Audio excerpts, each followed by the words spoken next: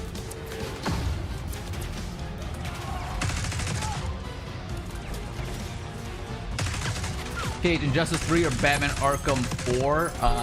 Probably Injustice 3. Batman Arkham 4 would be sweet, but like, I feel like Injustice 3 has more replay value. Because once you beat the Arkham story, there's not much you can really do, right?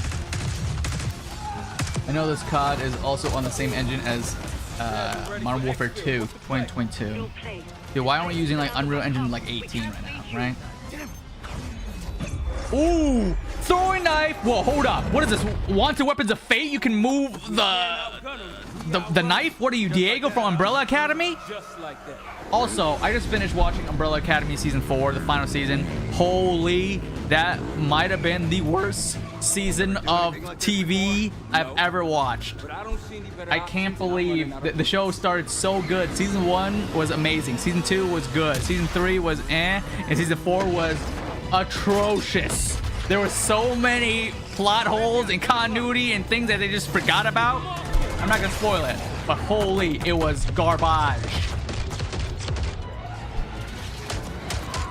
If you, okay, all you guys are agreeing with me. Yeah, season 4 sucked, which I'm sad about because, man, I was a huge fan of Umbrella Academy. I want to talk about it, but no spoilers. Okay, I'll talk about one thing because, like, nothing happens with it, but like, there's a pretty big character that got introduced in, I think, season 3, and then like they don't die. But like at the end of season 3, the cliffhanger was like, oh, this person's gonna go find this significant other in this new world, right? And then this season, they don't even mention that person at all. Black Ops 6, more coming. I'm like, what? Next, and now I'm it's a pretty big character. Co-host for Opening Night Live. You know her from I don't know, man. years of hosting League of Legends. How do you fumble it so bad? Did you know that she got what up, her Jens? start as a yeah, season 4 sucked. Which show are we talking about? That's right. Umbrella Please join Academy. me in welcoming to ONL, Shocks.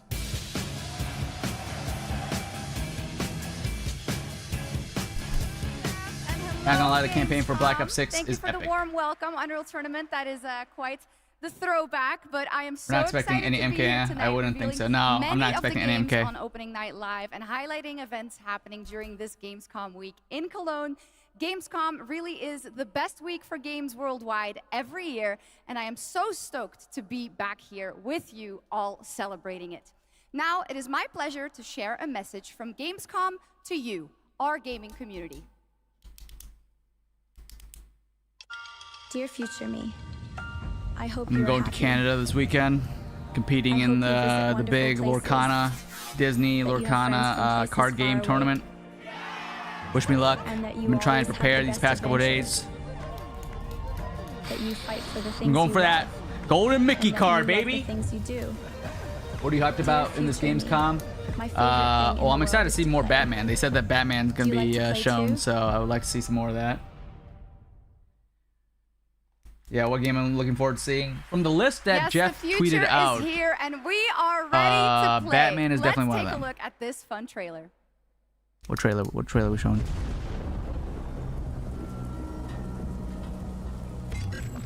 Cash grab, huh? Dude, these graphics are sick! I'm not gonna lie, I actually like that. It's like realistic background, but the characters are kind of like pixelated. I'm about that. I'm actually about that life right now. It's actually pretty sick. Wait, is this actually a game or is this just kind of like a commercial?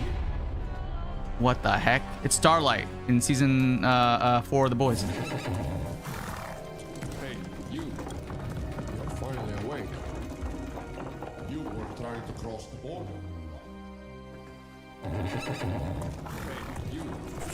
You're finally awake. You were trying to cross. PlayStation 2 cops there.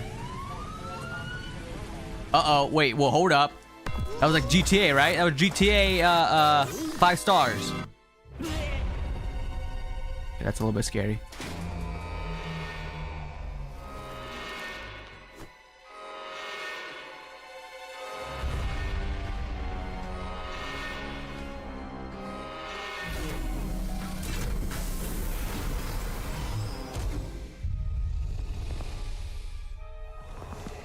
What is that?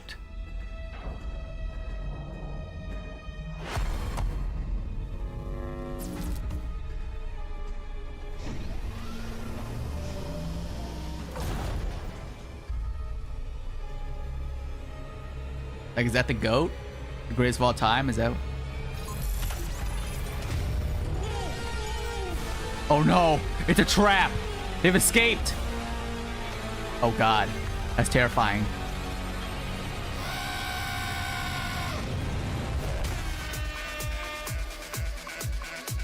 So like Goat Simulator. Right? This is pretty much Goat Simulator, yeah? Goat Simulator Remastered. Let's go, chat. Look. Yeah. Okay. In my opinion, that looked like the GOAT of all remasters.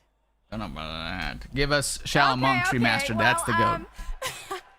We are expecting hundreds of thousands of fans at Gamescom this year in person, but if you cannot be here with us, don't worry. You can join us. Yeah, that new Blade game would be cool to see. Global rather, where you I bought the can pre-sale explore for Emerald and discover what the Steel world's Starter gaming Deck, Shimmering industry Skies. I has can't in wait. store I for also you. got Black And our Myth very own Gamescom PS5. studio Ooh, is here Todd's with in it. all-day coverage Todd's of the in event. it. So tune in to Gamescom Technically, by IGN on Twitch or if you on look up YouTube. any card shops near Now, you, they we have card some shops news actually get the on new Persona product. 3 Reloaded I think and like its 2 next to 3 weeks DLC, early.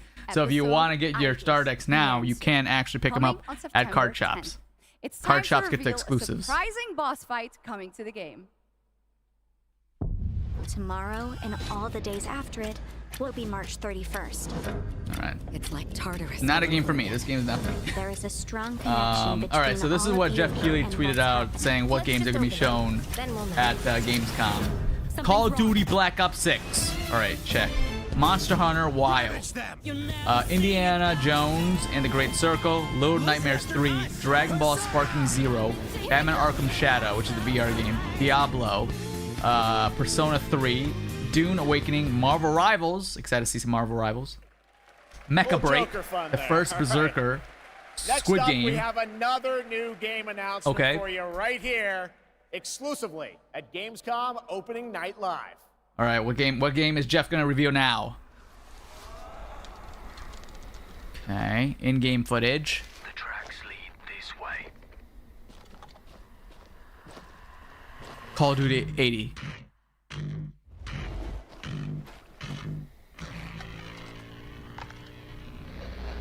It's close.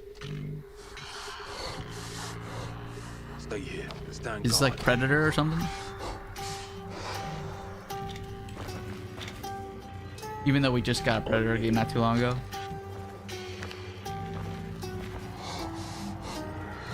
Bloody hell.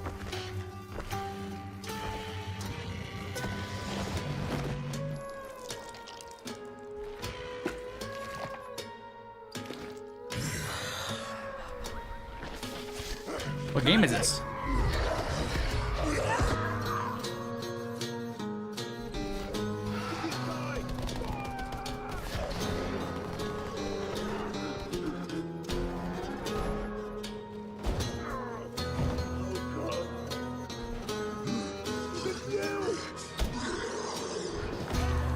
Every man has an animal within.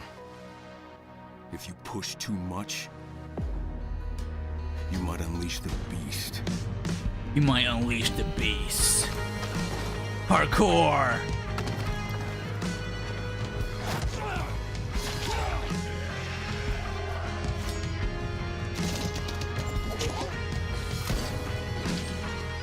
Alright, I have no idea what this game is.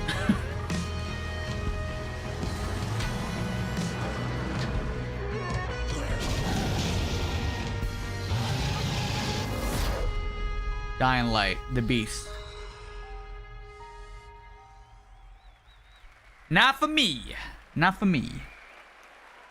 There you go. So other Kyle games they're gonna Crane is reveal: back Squid in a new Games, zombie new adventure game set in from the Dying Light world Treasure with 20 Studios, hours Black of Myth, gameplay, a new Wukong, open-world Sid, region, Minister, and more in Dying Light, Civilization. The Beast is Next, today coming. marks the launch for the most wished-listed game right now on Kingdom Steam, and Come. also, last I checked, the Deliverance biggest single-player 2, game ever Lost on Steam with over Records, 2 and million more concurrent games. players So those are today. the confirmed Black games right Myth now. Wukong from Game Science in China, which is also out on the PlayStation 5.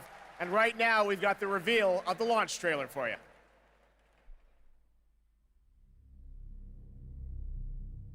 This is that new Wukong game, right? So I heard actually this game is pretty hype. I don't know if this game is kind of like a Souls game where it's like super difficult. Has any of you guys played this game yet? If so, is it good? How many trailers are we going to be watching? I mean, Gamescom is literally a show revealing game trailers, so a lot. Sit back and enjoy. Wallace is paying right now. Nice, nice, nice. It came out today.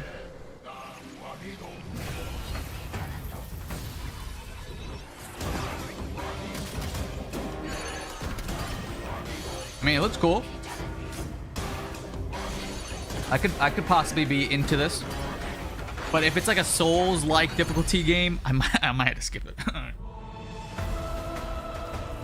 Okay, all right.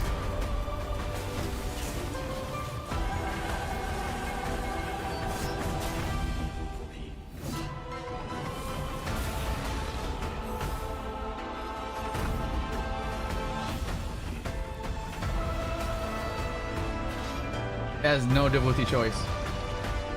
So pretty much you play the difficulty they give you. Cool, cool, cool. That's sick. Alright, that's actually kind of hype. This might be a game for me. This might be a game for me, chat. It has adaptive difficulty. Oh, here we go. Dragon Ball! Dragon Ball! Dude, apparently the roster for this Dragon Ball game is like ridiculous. There's like a million characters. If you could think of a Dragon Ball character, they're probably in this game.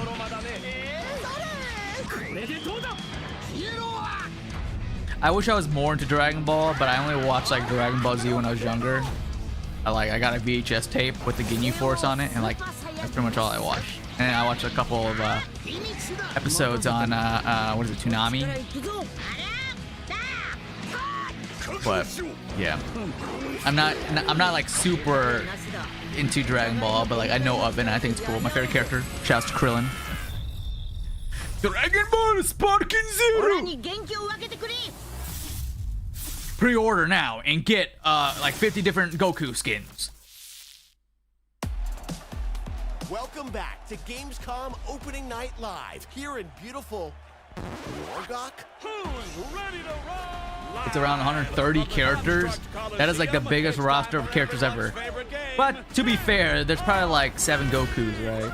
So that takes up a bunch. Kidnapped celebrity guest contender Jeff Keighley at the starting line. David, have you played any Tomb Raider games before? I've never played a Tomb Raider game. That battle cry proves how committed Jeff is to any project. Let's check. Like if you don't defeat a boss in a specific time, then the second phase does not get triggered. At least half the roster is transformations.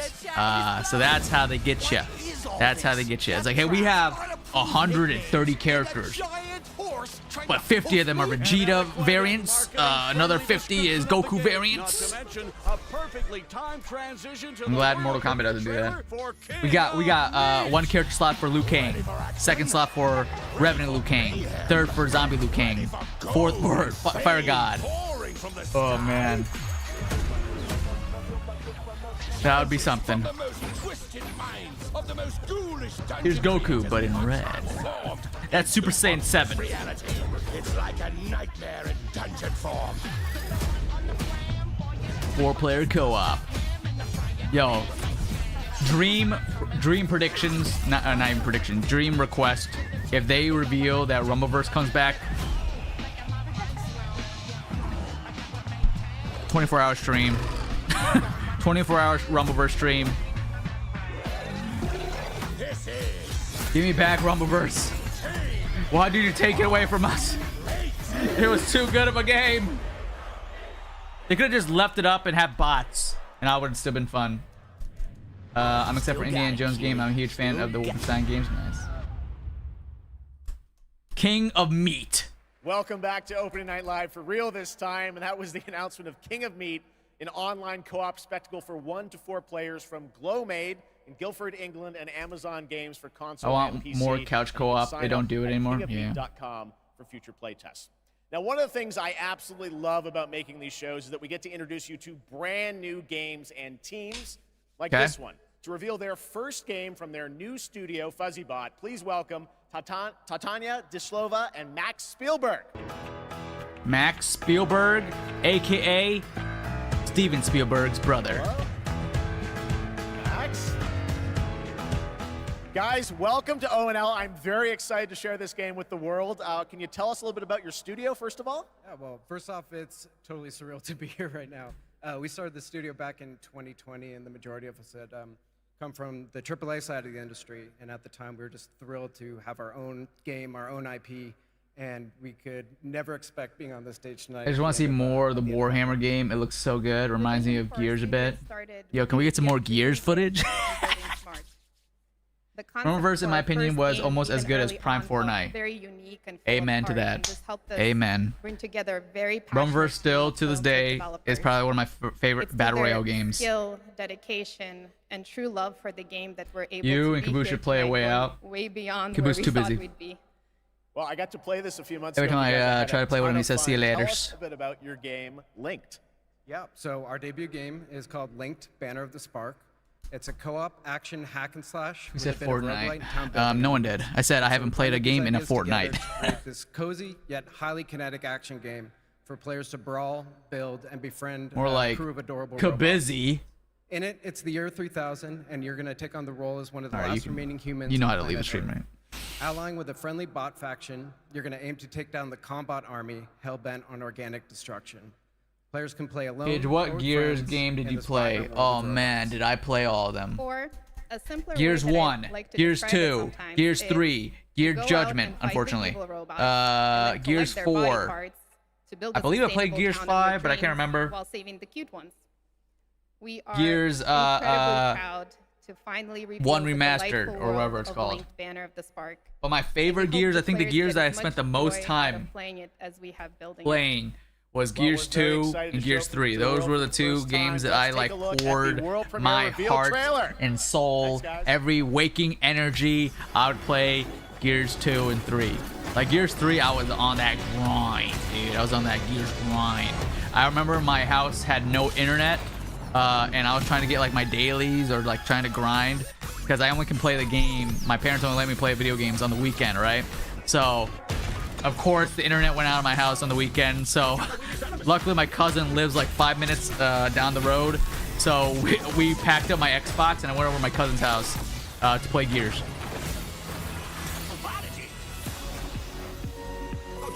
That was the dedication. That was the dedication. Oh man, I missed the good old Gears days. I actually played Beast mode recently on 3, forgot how wild that mode is. I mean, when your mode's called Beast mode, you know it's gonna be a wild time. I sunk 1,800 hours into Gears. You need to bump up those numbers. You need to bump up those numbers. Me? Dude, at least 50,000 hours into Gears. Imagine if that was real. No, I don't actually know how many hours I put into Gears, but I put it on a lot.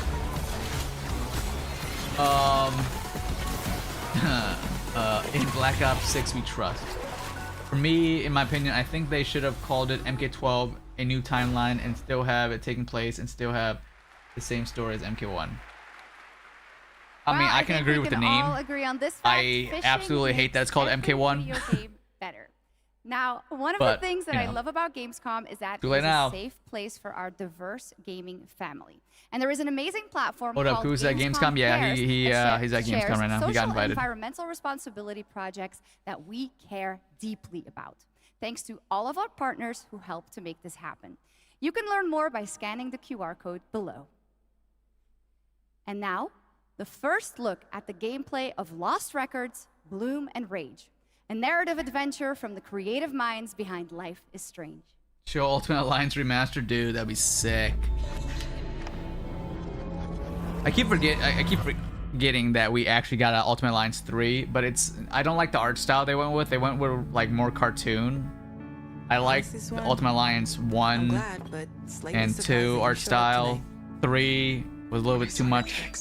All these memories came flooding back. It's like when a movie franchise puts the before the title name. She actually showed. Welcome. Late game. I remembered Nora, her energy. Shit! Where's my fucking pick? The Tharp one's her favorite. I remembered you. Nice one, Autumn. You were the coolest. Skateboarder's wisdom. Chat, you guys are the coolest. On your wrist. I want to see you skateboard, Autumn. I remembered Cat. Whoa, watch out! This is probably from the same makers that did Life is Strange, right? It looks pretty similar in story and art style. Which Life is Strange is one of my favorite stories. Like Life is Strange 1, that game is a trip, man. If you never played Life is Strange and you like story-based games and like kind of a thriller type situation, play Life is Strange 1. That game is crazy. Last week, my mom. I played all the other Life is Strange and spin-offs too, but they didn't hit as good as the first one. Uncaged, you're the coolest. Nah, you guys are the coolest. In trouble? For chilling with your boy, watching some Gamescom. You'll excuse me if today's sermon is a little different, but Oh no, another zombie game. It's the Zombies. God. You know, I've been waiting for a new Halloween Michael Myers game, and they finally revealed one like last week or something, but it's not the game that I wanted. It's like a 8-bit side-scroller action-adventure kind of thing, and I'm like, oh, God, I wanted like a 3D single-player story-based game where either you play as the survivor and try to survive from Michael Myers, or like you play as Michael Myers and try to find ways to kill the survivor. Like, oh man, that would have been sick. But no, we get a 8-bit side scroller game. It's a new look at the 8-player co-op of No More Room in Hell 2. That pixel game doesn't look terrible, but I also love anything Evil Dead. I mean, yeah, like I'm still gonna play that Evil Dead pixel game and Halloween pixel game, it's been but a long time coming for this next one. At the Game Awards in 2021, something Embark bigger. Studios revealed Arc Raiders, a game that immediately struck a chord with players around the globe. At least I can hit the Michael Myers Earth, gritty in where Fortnite. menacing Arc machines threaten humanity's attempts to rebuild. I hate that Arc that's a Raiders sentence. has evolved a lot since then, and now Ash it's cameo or finally Chucky time cameo? for some I feel like news Chucky has a on better what's chance of being a next for this cameo than Ash. exciting I feel like action Ash is dead in the survival water. They're never going to try to use Ash as a character ever again after the Where do we go from here? fallout in MK11. Agreed. Hopefully that other rumored game is single player for Sir Michael. Wait, there's another rumor? What's the rumor?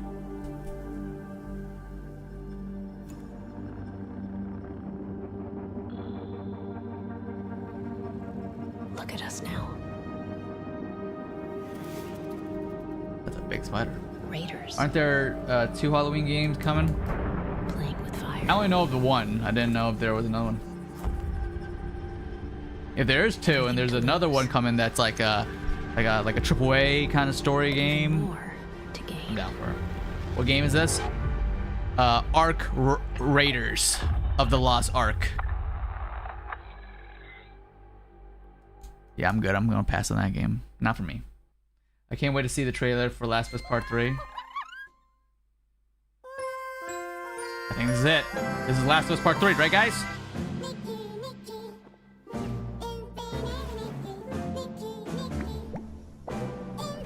Dude, the cuteness is too overload right now. It's too much cuteness for me. I can't hold it. I can't contain the cuteness. And then plot twist, like they all get murdered. Like they like just get murked.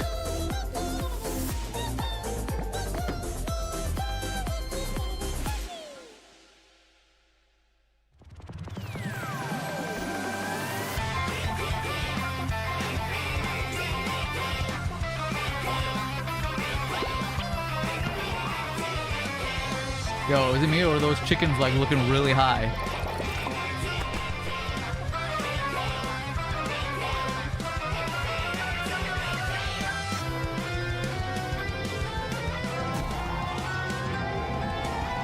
Dude, I have no idea what this game is. There's so much happening. This is like Pokemon.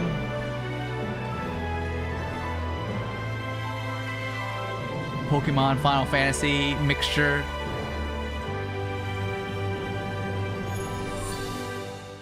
Infinity Nikki.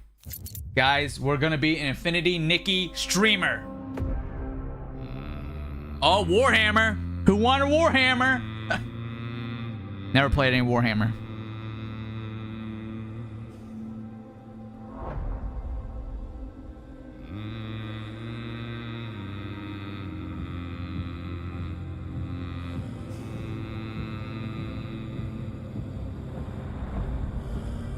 I've been blown away from PC Gamer.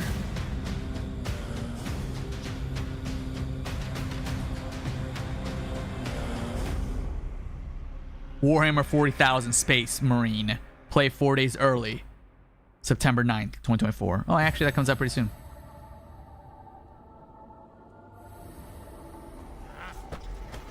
Is this, what's that game? Crap, what am I freaking, what's that game called?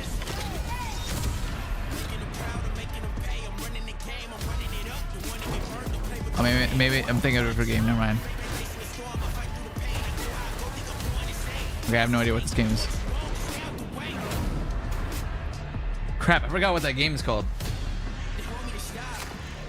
It's a battle royale game. It's not Valorant. What's that other game called?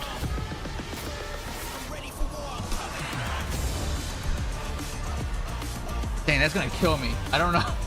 What's that game called? Popular. Oh, Apex Legends. That's why. I thought this was Apex. Cage, what do you think a Mortal Kombat game with all the MK characters from the games, movie, comic, and canceled characters with the full story, the whole MK universe? Dude, the whole MK universe is too big. It's massive.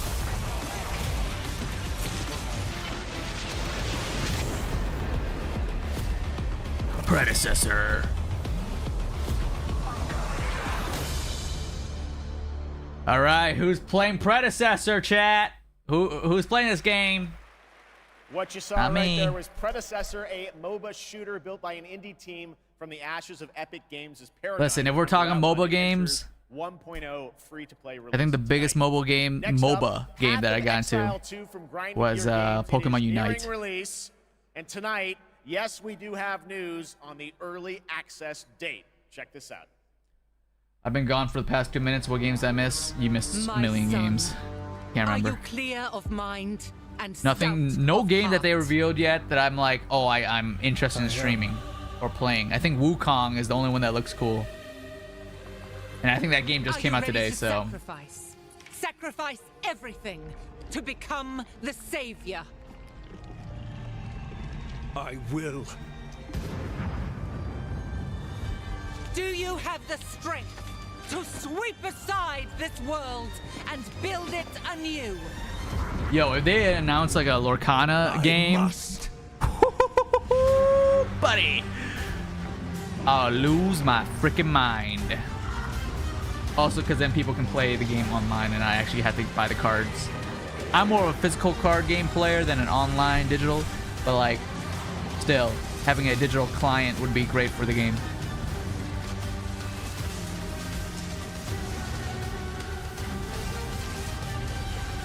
I have a Lorcana League night tonight as well. I gotta go to a tournament tonight.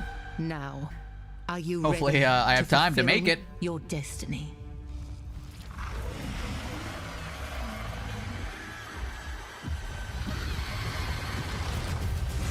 Path of Exile 7.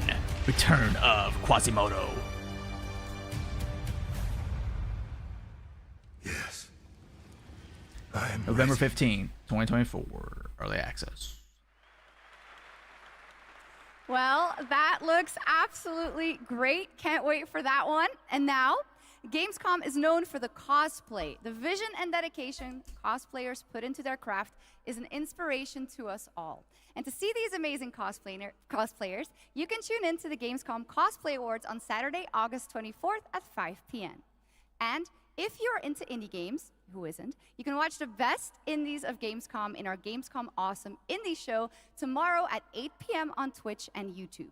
Enjoy exclusive announcements and interviews, all packed into an exciting one-hour show hosted by Shay Thompson. Plus, the Gamescom event arena, that is where I am standing right now and all of you are. It is the biggest and most elaborate stage at Gamescom featuring not only opening night live, but additional live shows featuring creators, gaming events, and esports competitions that you can watch either in person or by tuning in online. Now, up next is a first look at the gameplay of Dune Awakening, the open world time for another survival honest, MMO, and news on when it's going to be take released. from your boy Cage. I never watched Dune 1. There is another I didn't watch Dune 2. And I probably won't be playing this game. I want Kingdom Hearts game, brother twins. I also want them to review something Kingdom Hearts related. Please and thank yous. I'll lose my mind. But like I said earlier, seeing as they revealed Kingdom Hearts 3 in 2013 and the game didn't come out until 2019, we got another like 4 years before they released Kingdom Hearts 4, which sucks. Hunted by sandworms. Hey look, it's that popcorn bucket. By the unforgiving sun, ravaged by sunstroke. Oh man. Stick to the shade. Oh man. Look at how much walking you gotta do in the desert. Welcome to Arrakis, the most dangerous planet. Didn't watch or read any of Dune either. Oh yes, it was a book, right? Hundreds of other players in the vast online world. You know what game they should redo or make a new of? Jack and Dexter. I remember playing that back in the day. Played at my cousin's house. He had a PlayStation. For your help taking down territorial deserters. Working with others will always increase your chance of staying alive. The deserter base. What's the popcorn bucket joke you said? Climb to a vantage point. The giant worm is the popcorn bucket, right? Your choice of weapons and abilities determines David, what is the Kingdom Hearts game you want to see and play? Kingdom Hearts 4. Kingdom Hearts 4. Repel ranged attacks with a shield and then take them out. One on by QA one. 5309er. And How you kill doing? from the shadows. Take I want what you can Z-Born from the fallen. in On MK1. Arrakis, Who's Z-Born? Nothing of value is wasted. Mine, harvest, and gather with your group to build bases and unlock more advanced equipment, like the blood purifier. Refine the blood you collected from your enemies. Kingdom Hearts are to extract King of drinkable Hearts. water. Kingdom Hearts. Craft improved equipment using fabric. Sounds like Tron music. Replicate your bases in new locations. They're making a new Tron movie, with right? the blueprint system. And then No one wants to blueprints remember of the your popcorn bucket. architectural Oh, wonders trust me, people to won't other remember it. players. Lead your group Homelander to as a become killer guild. Dead by Daylight would On go crazy. Arrakis, a nameless Dude, prisoner funny that you mentioned Dead by Daylight. I played that game back when it was in like beta or like alpha when they first revealed it at PAX East. And like I played the game for like a lot the first year or two, but I kind of fell off the game and it just kind of got boring to me. provides insight into And then key I didn't events realize how many happening new across Arrakis. characters they added to the game. Like Map the the last time I deserts. played Dead by Discover Daylight landmarks, was like wrecked ships and desert testing I think they stations. added like Filled Nemesis with to the forgotten game. technology. There's like so then I was talking to my friends and they're like, yeah, dude, that was like Unique locations. Nemesis came out like 2 years ago. I'm like, well, I guess that's the last time I played, like 2 years ago. Search for secrets amongst the shifting dunes. I want you in MK1. Well, I appreciate it. Unfortunately, that would never happen. Then I would love it to return happen, but civilization triumphant I don't see it happening. with what you found. Harko village throngs with people. Spice They're planning traders, to Five Nights at guild Freddy's bankers, and Dead by Daylight. smugglers, house envoys, I feel and that of works. course, other players. Never say never. Technically, you saying never say never, Here, you will said it pledge twice. allegiance to one of the great houses of Dune, the Harkonnen. But I'm here. I'm remember, late. Hey, to Jay, play what's up? You're not late. politics, You need power. And on Arrakis, spice is power. In the deep desert, Everyone else is just beyond early. the shield wall, hundreds of players scour the landscape, hunting for spice. Every spice blow has the potential to become a heated battle. Anyone in the chat, has anyone in the chat vying actually for the watched the precious Dune or melange. read the book? Even when it looks Show of like hands. defeat is Who has inevitable, actually watched the Dune movies those who and like are a understand fan of desert power the movies and books? can awaken Arrakis itself. Because I have a question. I have a genuine question for my Dune fans out there. I read and watched the movies too. All right. For anyone that's read and or watched the movies, now seeing this gameplay trailer of Dune Awakening, like, does it look good? Like, does it match with the vibe of the Dune movies and books? Like, are you hyped for it?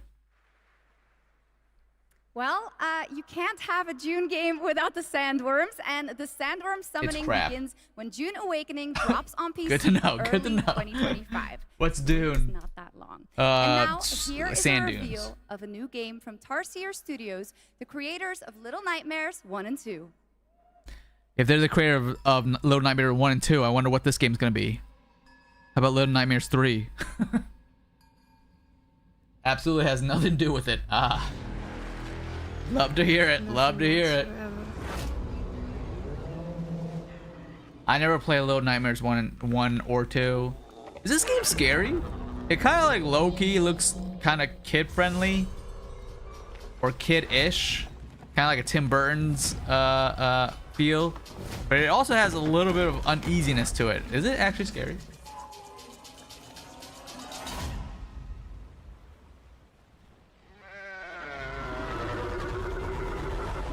Is that a llama? Dispenseful. Interesting. 'Cause, yeah, I'm getting some creepy vibes here. Oh no. Oh no. Oh no. I don't like that. Yo, hold up. What is this game?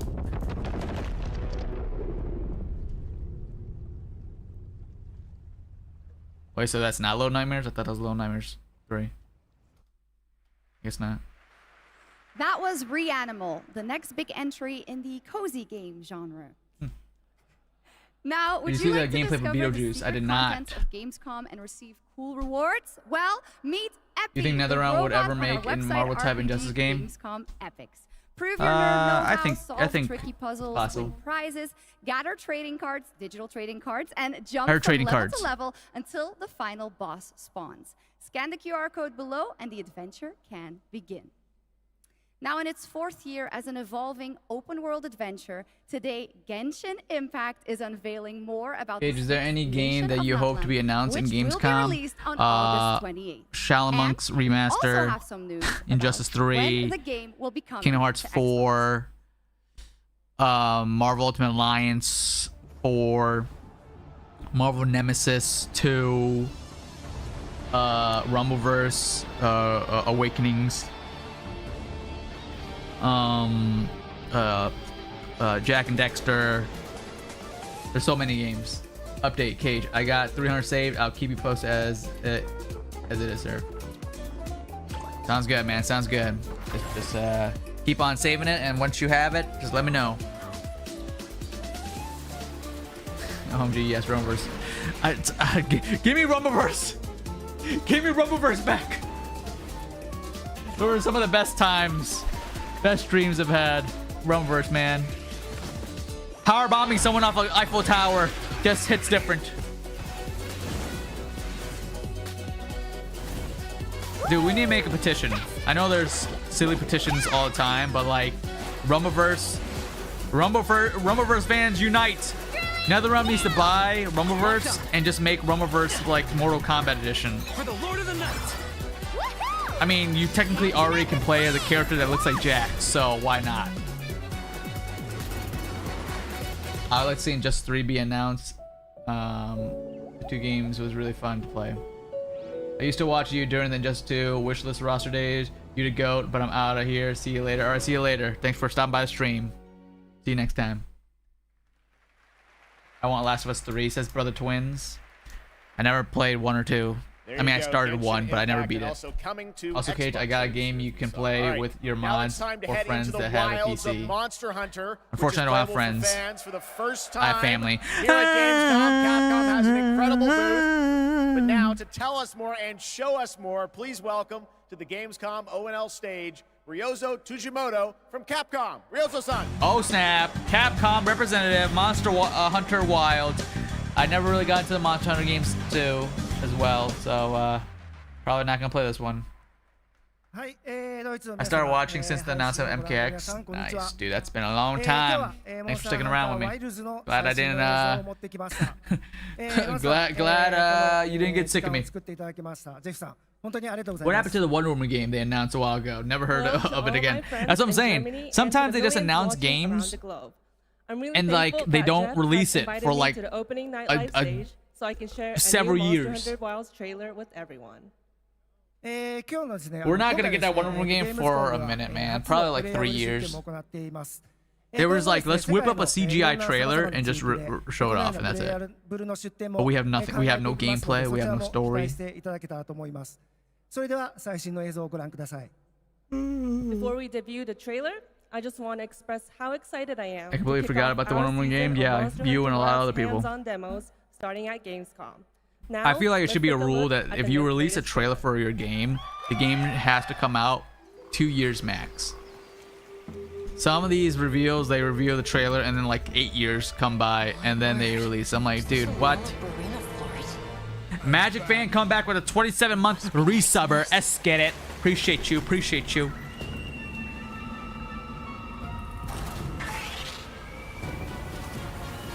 Remember Elder Scrolls 6? I didn't even remember Elder Scrolls 3. The most we've heard of it was through leaks. You could have raised a child in between the time. That's what I'm saying, dude. I just like if you do a game or if you announce a game or do something, like if you have a sequel or if you're gonna release something, don't take a million years. Like the Avatar movie, right? The first Avatar movie came out, I watched it, I thought it was cool. You know? Awesome. Then they're like, oh, we're doing an Avatar 2. That movie didn't come out for like 15 years. I lost interest. No thanks. I'm good. I didn't watch the second Avatar movie. Apparently they're doing like 3 more. Couldn't care less. If you said, Cage, I would give you $1 million right now if you can name one Avatar character. I would say that must be this region's Joe. Understood. First time I saw your video were the ones that you reacted to MKX and then just 2 DLC trailers. Nice, nice. Can't wait to play this Monster Hunter. Oh, Jay's in it. Jay's excited for this game. I'm glad you're excited. Funnily enough, they just showed Avatar 3 title review at D23. Yeah, isn't it like Fire and Ash or something like that? It's funny because like Avatar, the last movie was about what, water? And now the next one's about fire. This is literally Avatar: The Last Airbender. They're using all the elements, all right? Like, you can look at my assignment, but just don't copy it. And that's pretty much what they're doing.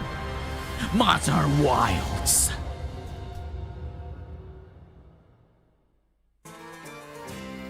If NetherRealm makes Terradrome 3, it's perfect. What do you think? Oh, dude, if they made Terradrome, if they did a horror combat, I would love it. I'd freaking love it. I would also love to see the story that plays out, because you know NetherRealm's all about the story. It's Lara Croft, Naraka Blade Point, Tomb Raider collab. Yo, Maximilian's in this game. Shouts to Max. But yeah, dude, I would love to see a horror combat. Is meant to be found. Way of the Fire, I think it's called. I thought it was called Fire and Ash. But I don't know, and I don't care too much.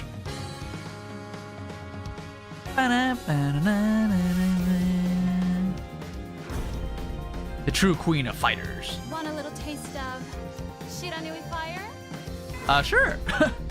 I love how Lara is in everything but a new Tomb Raider game. Yep. It'd be like that. It'd be like that.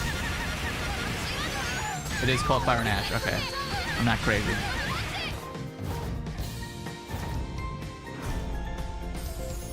Feel the flames of the Shinorai clan! I love Terradrome, and I'm mad the first one got shut down because of NRS. Fatal Fury, City of the Wolves.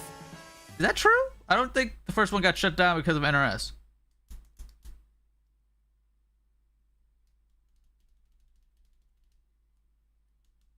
I think technically you can still buy the, or not buy, but like download the first game for free. It's they never really charge to play it. You can download it for free. Ready to strike. Mech suits.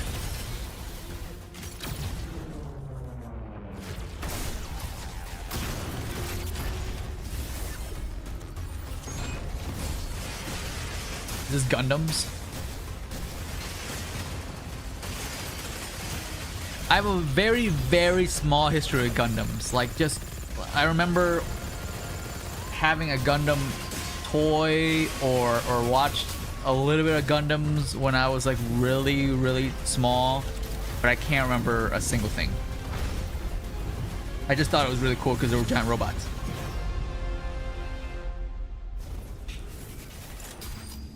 Mecha Break. That was I remember a new Transformer game announced probably 2 years ago. Game. Okay, Did it ever come out? We have something exciting for fans of Monument Valley, the beautiful twisted puzzle game that we all played about a decade Let's go, ago, chat. when it was Monument first released in 2014. Valley! Well, tonight, we are revealing Monument Valley 3, coming later this year from Us 2 in London and Netflix game. Monument Valley 3! This is an absolutely beautiful, stunning Guys, game. if you didn't play Monument Valley 1 or Monument Valley 2, how about you join the Monument movement and play 1 and 2? Like, you guys, oh my god, this is a dub. Guys, W's in the chat. W's in the chat for Monument Valley 3.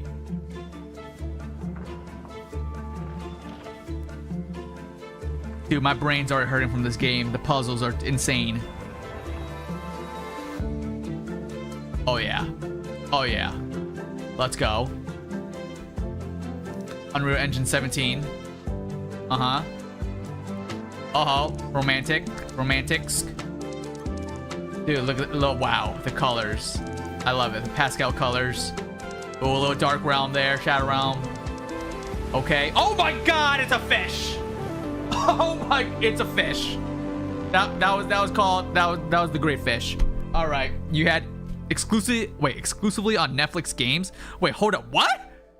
What's a Netflix games? What the heck is a Netflix game? Wait, what? You lost me. Monument Valley, you lost me. You had me in the first half. On Netflix, What the crap is Netflix games? 2024. Now, first released in 1991, Civilization is one of the gaming industry's biggest franchises. All right. Netflix And games, here you at just took an L. Gamescom, The W turned to an L. we are Sorry. revealing the gameplay of Civilization 7 I for the was first actually low key time. like hyping myself To tell up, us like it was a more, joke please at first, but then I got welcome excited Ed Beach from because they actually look kind of cool. But then like Netflix games, you lost me. You lost me, Netflix. Sorry about it. Hey, yeah, guys, can we get some L's in the chat? Sorry. Thank you, Shock. They lost a W. Thank you, Gamescom.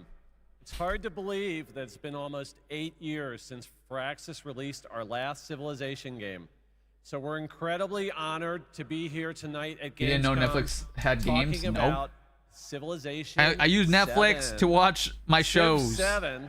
I watch Stranger Things, Umbrella Academy. Civ 7 is by far the Cobra Kai. biggest, most ambitious game Firaxis has ever made. Everything Breaking from Bad. its new gameplay features to its gorgeous new art style is designed to immerse you in your own journey through history. Please join us after opening night live on the Firaxis Game Twitch channel for our official gameplay You don't showcase, have the Netflix where 11 we'll Max deep game dive system? into Oh, what's no. new I have the in KFC Civ 7 and system. finally reveal Remember when our KFC announced that they new were making a in-game system? narrator. Oh, my husband loves Civilization. He would be so excited. I don't get it. Yeah, I'm not a huge Civilization fan. First look. Doesn't look like a game for me. Civilization 7. Please. This is Civilization 7, by the way, guys. 7. Civilization was the game. Have you watched the new season of Umbrella Academy? I did. I hate the season 4. I hate the final season. It was so bad. Don't even get me started. I can go on a rant. It was garbage. And make it fun. Yeah, I don't know. This is not my type of game, chat. Civilization. Imagine me streaming this game. You guys would like unfollow so quick. It almost like, what's that game? Roller Coaster Tycoon or like amusement park, whatever. You build your amusement parks. I feel like that. It's not the same gameplay, but like, I see them building stuff. That's what I get. Soon in 2025, I might watch Netflix to watch WWE Monday Night Raw.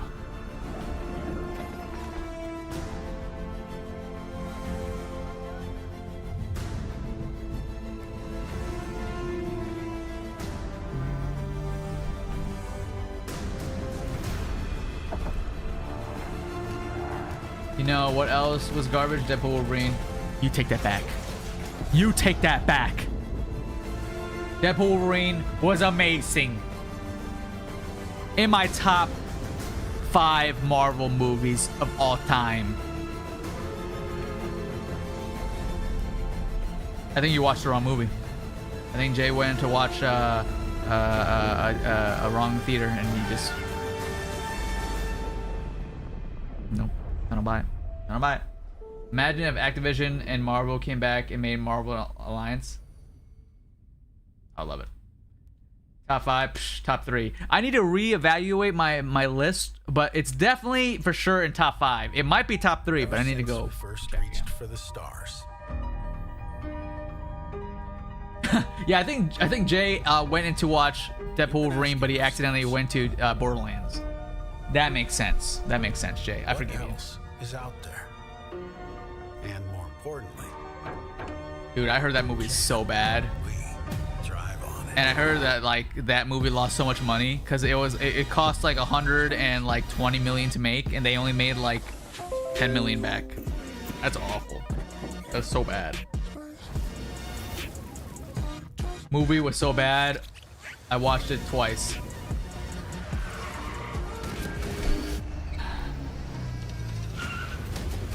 Oh, less than 8 million. Oh my god.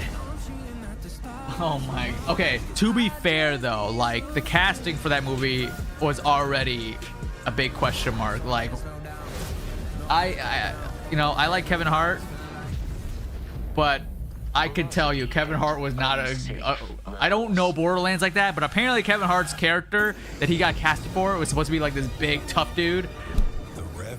They literally casted the opposite. They casted a short, like, funny guy. So,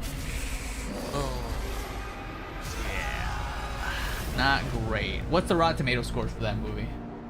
I heard it was like at like single digits. Rotten Tomatoes. There's 2 bits of Starfield news for you and a confirmation of the expansion Shattered Space. Oh wow, I got to 10% on Rotten Tomatoes for the critics and like 50% for the viewer or the upcoming hero shooter from NetEase Games audience. and Marvel Games. Tonight Here we at go. ONL, we're revealing 2 new heroes who are joining the game with a first look at their gameplay. Okay, 2 new characters from Marvel Rivals. Give me. Okay, Captain America, Human Torch, or Wolverine. Those are my 3 favorite characters. Let's go. One of those. Among the stars, Wakanda found a new home. And a new hope. The source of vibranium. The foundation of an empire. Oh shoot. Is that Bucky? Is that Winter Soldier? And then we got Cap? Let's go, Cap! Snap out of it, Bucky. Yo, Bucky got some upgrades on his arm. Okay, not gonna lie, Bucky looks sick. Dude, Bucky has to get over here. He's a Scorpion, get over here. And the pistol. Yo, okay. All right, I'm maining Bucky. Bucky looks sick. Bucky looks freaking awesome. All right, Cap with the charging star.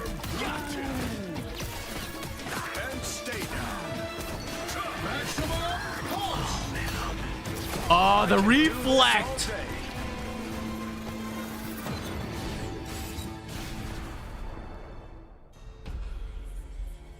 When are we getting Doom?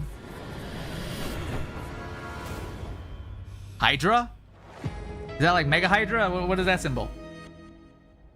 December 6th, 2024. All heroes unlocked and free to play at launch and beyond. So that's the final roster then.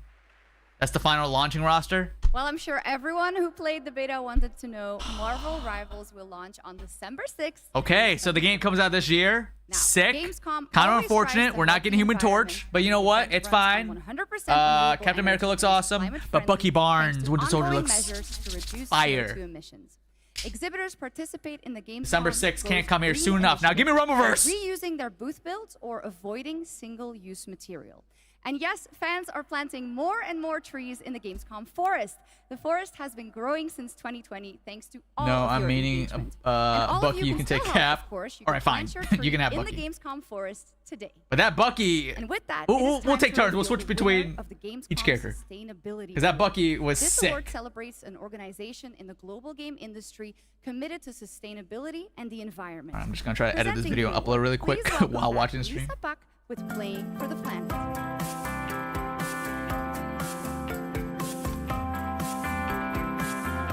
Hi, Shux, and hello, Gamescom. I was so confused where that Thank music you was for coming having from. me again. Well, it is our absolute pleasure, Lisa. And in case some people don't know and need a quick refresher, Lisa represents Playing for the Planet, an alliance of gaming organizations committed to taking climate action under the official umbrella of the United Nations. Lizard. So how are things, Lisa? Things are going great, thank you. With 3.3 billion people around the world playing video 3.3 games, billion. That's we a lot of money. everyone to make a difference wherever A lot of possible. money. Absolutely, and Can I have some of that 3.3 billion billions? players is so much. So do you have any tips for our players on supporting this great initiative? Yes, definitely. It's as easy as remembering to set up energy-saving modes to avoid unnecessary energy consumption, or switching to renewable energy electricity services at I'll be home back. All right, sounds to good, Red reduce Dead. your carbon footprint. Everything. Okay, who's your will favorite make a WWE difference. superstar? Absolutely. I might be a little Now, biased those are because he's a great homie of mine, tips, but and I Ethan already Page. utilize some of those myself, and I hope a lot more people will. Shouts to But the now, homie All let's Ego. celebrate some of the amazing work already done by gaming companies.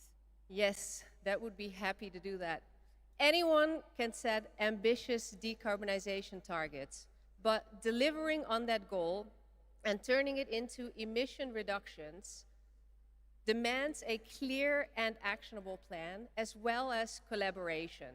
So And they're this pretty year's much talking winner about has saving proven energy that and it's turning off your possible to your power deliver and ambition with execution across the board. consoles and stuff when you're not using it now. This year's winner All right, of the be honest with me, Gamescom chat. Sustainability Do you guys Award turn is off your 10 computers Games. and stuff And here to at accept night? the award is Because I feel like I really Brent should Irvine, turn the off Vice Chairman of turn off my 10 computer, Games. but I just leave it on. I really should turn it off, huh?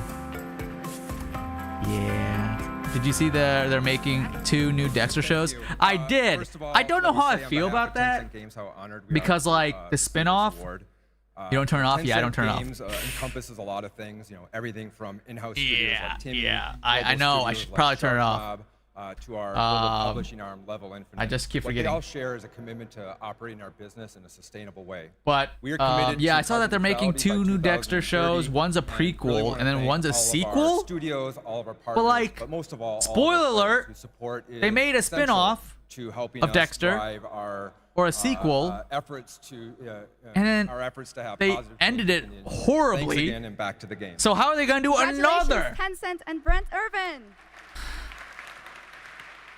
I love Dexter, the show, but they fumbled it in the final season, and then they fumbled it in the spin-off, and then I'm afraid they're gonna fumble it again. How many times are you gonna mess up the show? Gamescom Awards.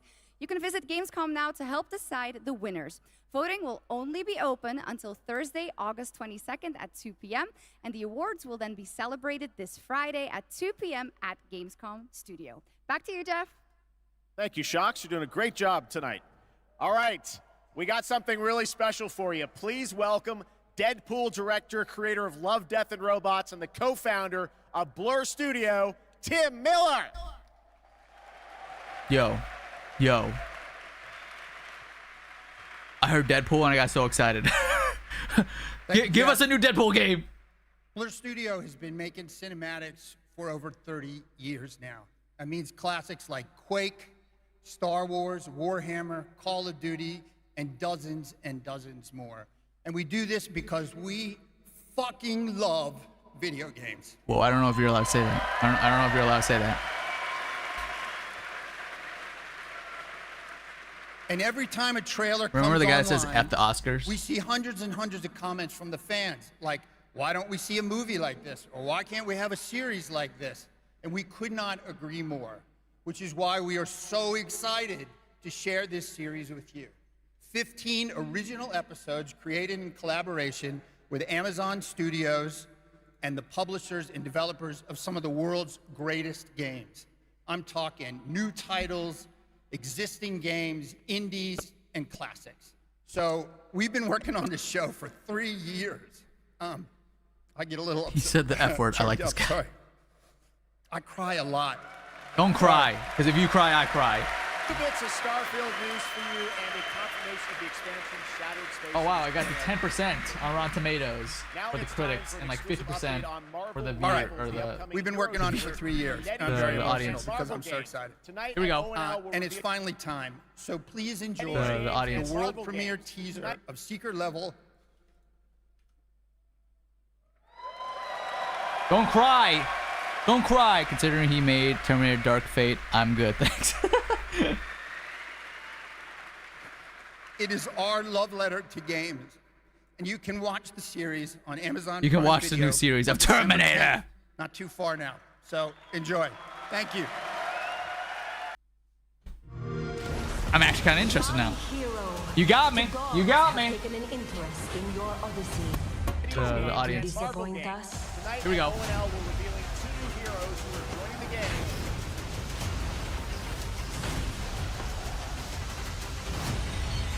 No matter what armies you face.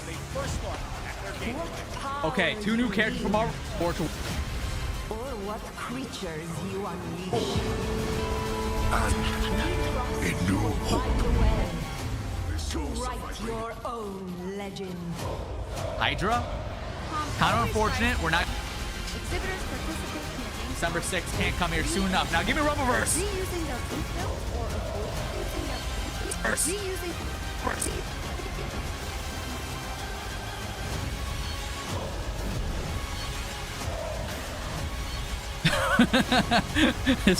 His Behind the War has a little history with Tim Miller.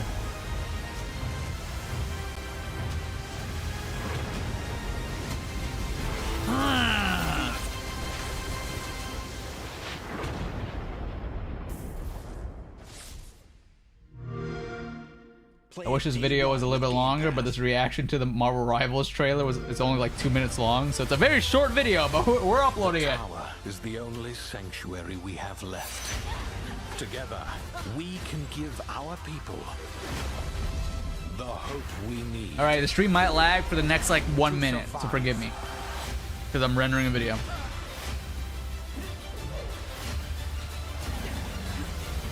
What do you think of him winning the NXT title? I love it, man. So happy for him.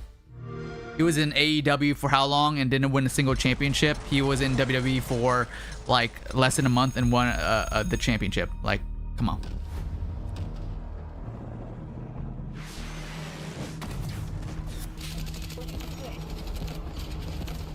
Man, I was doing yard work yesterday and I got bit by mosquitoes. Why do mosquitoes always like biting me?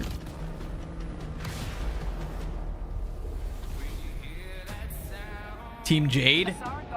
Jade confirm? The conflict between the Alsara Guard and Havoc threatens the balance of the world. Okay. The Alsara Guard is a tempest of disorder, sowing chaos wherever it roams. But we... Ethan Page shocked me when he won the title. Dude, I think he shocked everyone. He's here to shock the world.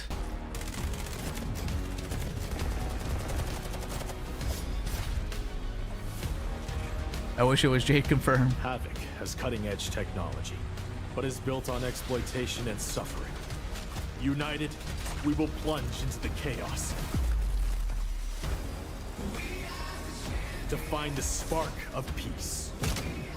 I don't know, man. Soldier games like I don't know, games like this where it's like soldiers and guns, like oh man, I'm so over them. Like they all just look the same to me, man. No offense, but they don't look interesting enough for me to play. It's coming to Steam Next Fest in October in advance of its early access release later this year. All right, let's head back to the Middle Ages for a new look at Kingdom Come Deliverance 2 with its authentic rendition of 15th century Bohemia as an action role-playing game. I have concluded a very fragile truce with Sigismund, and if anyone should disrupt my plans with headstrong acts of violence... Have you already pre-ordered Chaos Reign for MK1? I've not. I usually wait last second because I'm lazy. War, not parley. Everything all right, eh? We need more people. Delta Force will be free to play. Got BF modes and extraction. Looks promising when playing alpha. It's pretty solid so far. It's good to hear. Will you help us, Henry? Will you help us, Henry?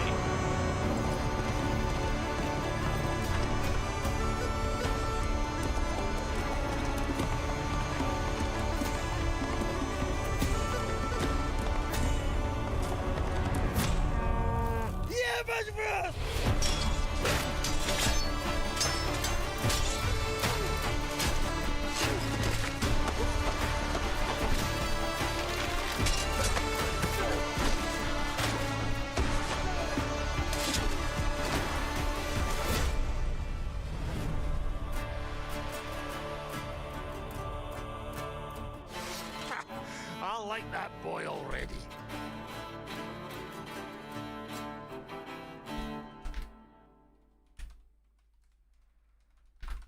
There is much more from that game coming this week during Gamescom. Now, last month, the ARPG Zenless Zone Zero was released from Hoyoverse, and now we've got the debut of a brand new area of New Eridu.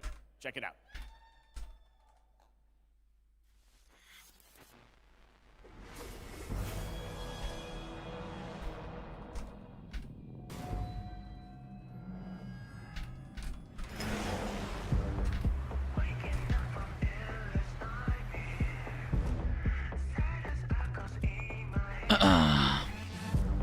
David, can you play with Caboose MK1 first to 30 or whatever you want, please?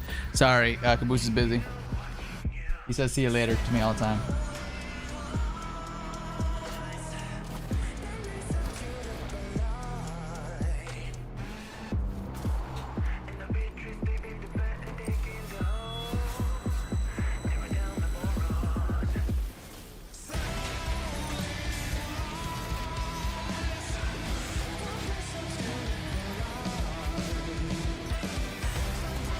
Give me new Sleeping Dogs. I enjoyed the first Sleeping Dogs game.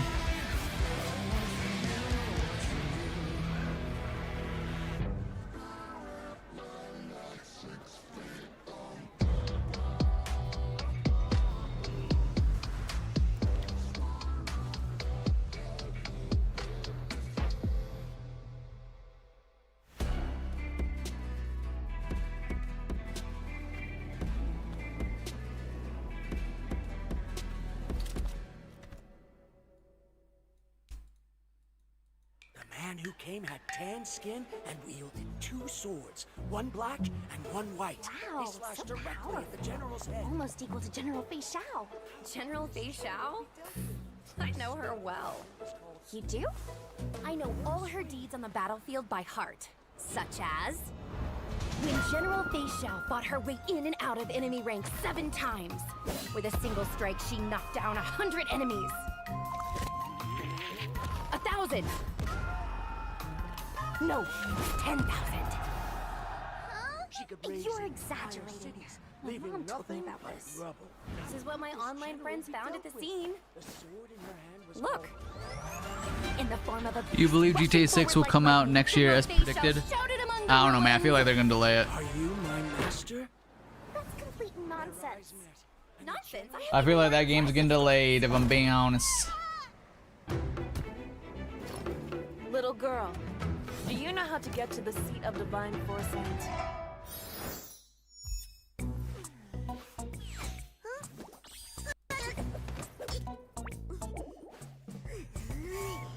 Man, I wish I had editors that can just edit for the, these little clips for me, so I can not have to worry about it.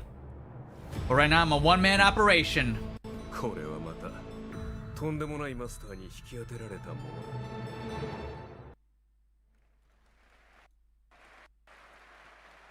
There's a fun little tease, and that was a new look at the space fantasy of Honkai Star Rail and Fei Xiao, a female general known for her prowess in martial arts. Okay, now we're heading to the Arkhamverse for Batman Arkham Shadow. It arrives later this year. It's a completely new Arkham story exclusive to MetaQuest 3. I've played a demo of this, and I have to say the team, Camouflage, has done an incredible job bringing the world and combat into VR. And here is your first look at the actual gameplay, a gameplay trailer for Batman Arkham Shadow. Let's go. Captured in engine. Actual gameplay may vary. Oh, snap. Grapple hook. Okay. This rat cult spreads through Gotham like a plague. I have to stop it, even if it consumes me. The corrupt system has failed you. Are you not angry? Fight back. It's the freaking bat! It's the freaking bat! You can't have a Batman Arkham game without it's the freaking bat! Dude, so when you're playing, do you actually like punch people? Oh my god, that'd be sick. Anywhere. A face in the crowd, a foot soldier in his own fanatical mob. So how in the hell do we find him? Targets are all city employees, civil servants, public officials. You could have been more than a symbol. You could have been a god. Gods among us, confirm? You don't calm down. Someone's going to die. Alfred, we tried it your way. Now we do it mine. Yeah, we break everyone's bones. Something Snap his big neck. is going down tonight.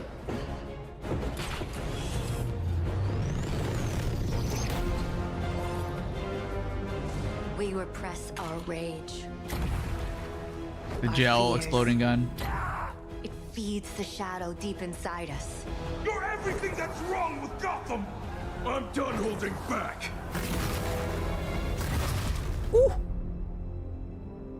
Arkham Shadows. I can bring the Rat King to you.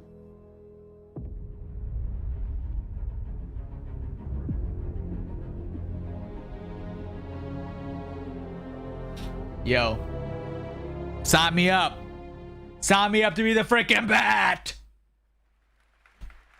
Well, that trailer was buzzing, and the whole city is buzzing during this week of games. And this weekend, the heart of our beloved gaming metropolis, Cologne, will transform into the vibrant Gamescom City Festival. There will be great music on 3 stages in the city center of Cologne on both days with another 100,000 guests. Now, if you haven't been there yet, you should definitely go and check it out. That is what's happening in Cologne, and also people from more than 100 countries are here. But Gamescom has fans all over the world, and I have good news. Gamescom is heading to other continents. What? The first Gamescom LATAM took place in June and exceeded all of our expectations with over 100,000 fans immersed in the gaming universe. It was a fantastic show, and next year it's going to be even bigger. And Gamescom Asia returns this October. You can join in on the fun and the entertainment area to find out all about the games, the stage shows, cosplay, and much, much more. The ticket shop is already open, or you can also tune in to our online show Primetime on October 17th. Now, who is ready for another world premiere? Me. I'm ready for world premiere. Announced last year at ONL, here is a new look at Little Nightmares 3. Little Nightmares Trace.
Why is the video stuttering?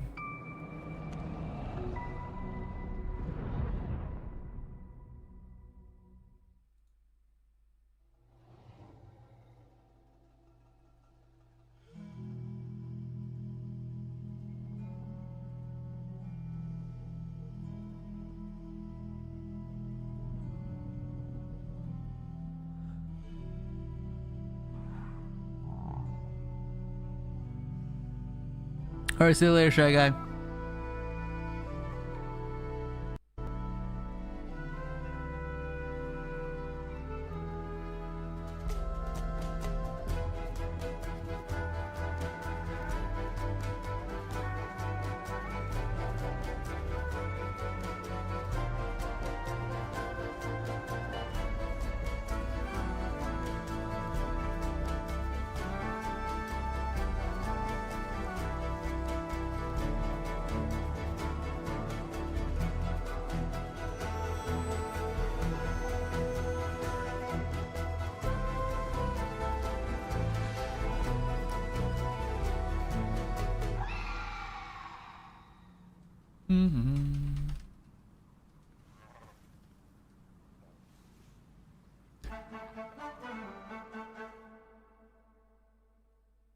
Did you see the Wolverine game? I did not. Guys like that one? That's a beautiful game. Hurdling from Panic and Okamotive, and I'm so glad we could share that with you tonight. All right, Gamescom, we have a special guest joining us next. I grew up playing his games, and many of you did too. Titles like Populous, Dungeon Keeper, Magic Carpet, Theme Park, Black and White, and Fable. And tonight he's here to reveal his brand new game, which he's secretly been working on for the past 3 years. Please join me, Gamescom, in welcoming to ONL, Peter Molyneux.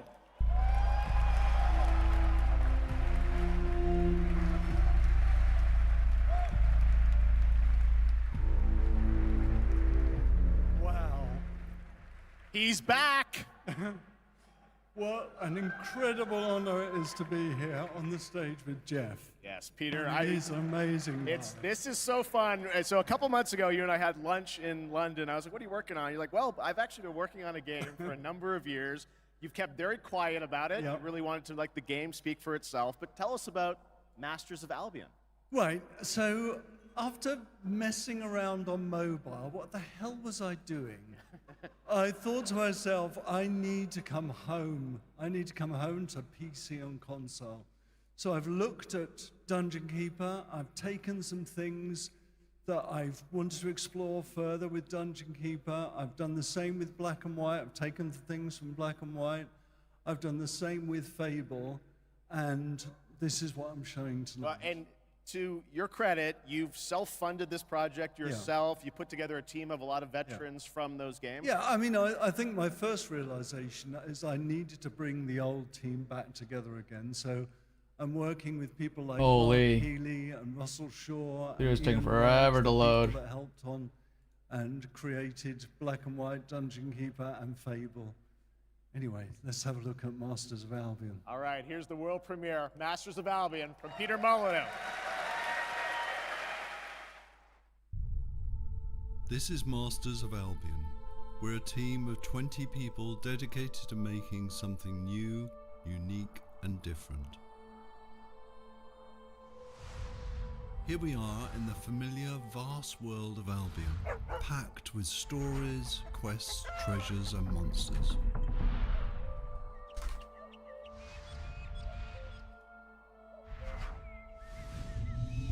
This is Oakridge.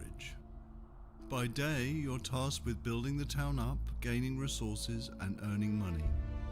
By night, your town will be attacked by many of Albion's creatures.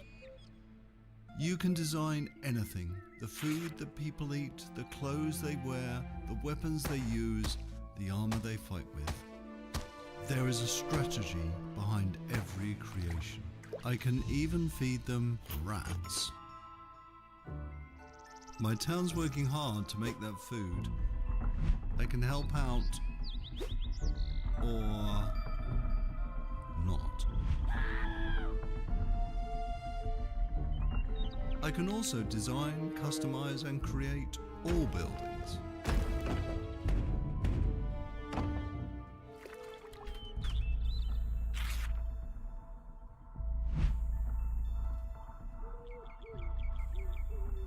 Night is coming, the sun is going down, and now my town needs defending against the horrors of Albion. And this is my hero. I mean, for MK1 or Resident Evil 9. You don't have to play. Fortunately, we haven't gotten any of those. At any point, you can possess a character and play in third person. My hero is now under my complete control, and now it's time to fight.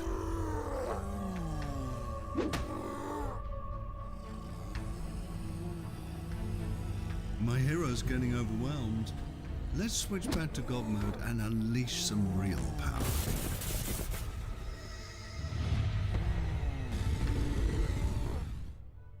Okay, we survived the night. Now, let's design a better weapon for my hero.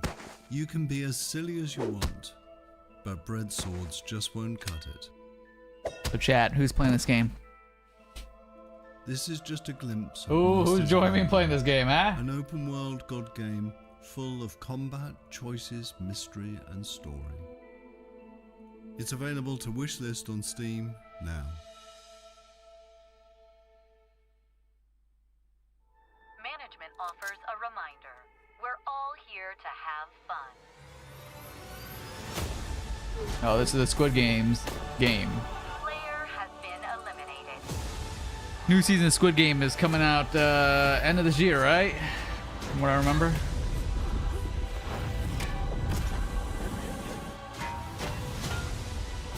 This game almost looks like Fall Guys.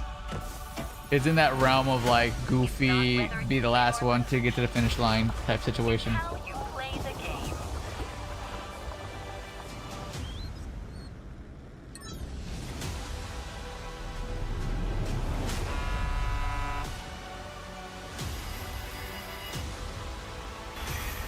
I don't remember that in Squid Games, but okay.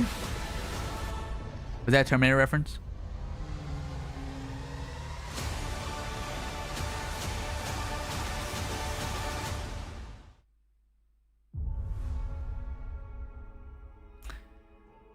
What doesn't Squid Game have at this point? In the fold. Good point. Countless times. Who I was, who I might become. All possible futures existing in motion.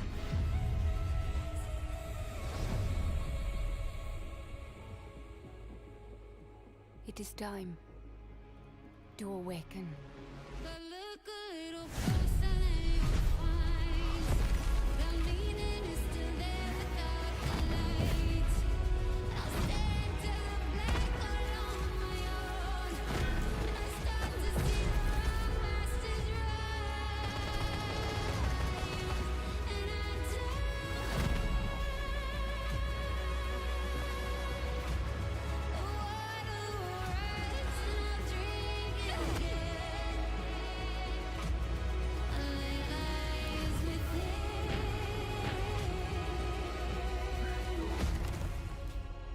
And it is my duty. Out of all the shows you watch, what's your number one? Like TV shows or like of all times? Oh man. Like what's my favorite show of all times is crazy. If that's what you're asking, I gotta think about that one.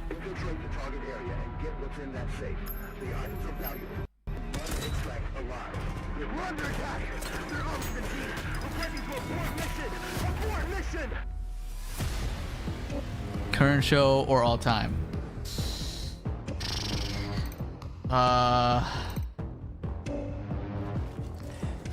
Oh man. Oh man. Breaking Bad is definitely up there. Cobra Kai is up there. The Office. I love The Office. I've watched it too many times. New Girl. That's a funny show. I like that show a lot. I'm actually rewatching it right now.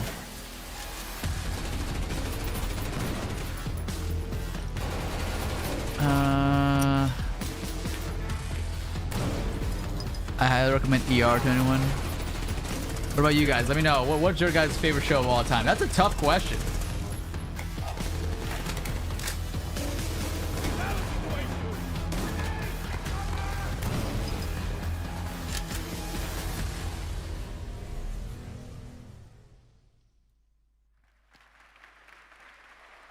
Arena Breakout Infinite is now available in early access with the full release coming at the end of the year. Now, over the years, Blizzard has been a big part of Gamescom history, and this week we are thrilled to welcome them back for the first time since 2019. And to tell us more, here's the president of Blizzard, Johanna Ferris. Favorite show, man. Boardwalk Empire is up there. Better Call Saul.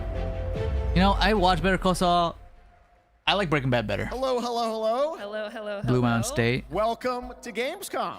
Thank you. Thank you so much for having us on behalf of Blizzard. This is such a massive moment, but it's such a special time to be sharing it here with everyone at Gamescom, and we're just really honored and grateful to be here. Well, we're very glad to have you guys back, and I know you got a big booth with Xbox, right? We do, yes, and come on by if you're here all week long. We're proud of it. But it's also a particularly big moment for Warcraft.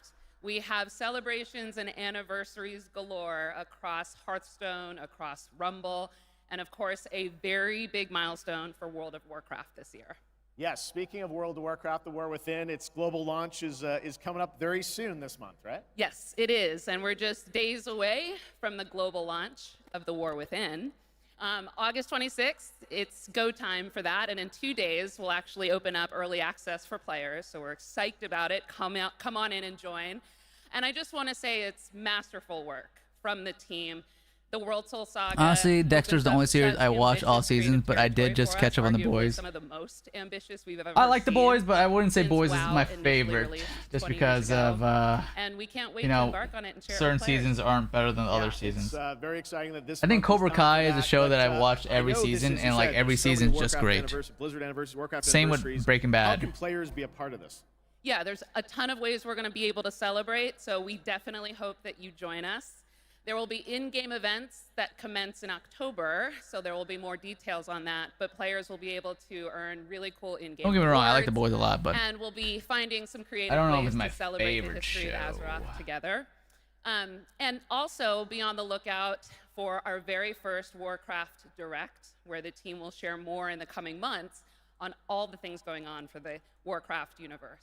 Okay, well, that's exciting. Now, I was wondering about, all the other Blizzard teams. Are they going to get in and celebrate these anniversaries too? They are. There'll be some nice surprises along the way, but I do want to shout out tonight the Overwatch 2 team. Okay. They've been doing some amazing work to show their honoring of World of Warcraft and the legacy that it brings.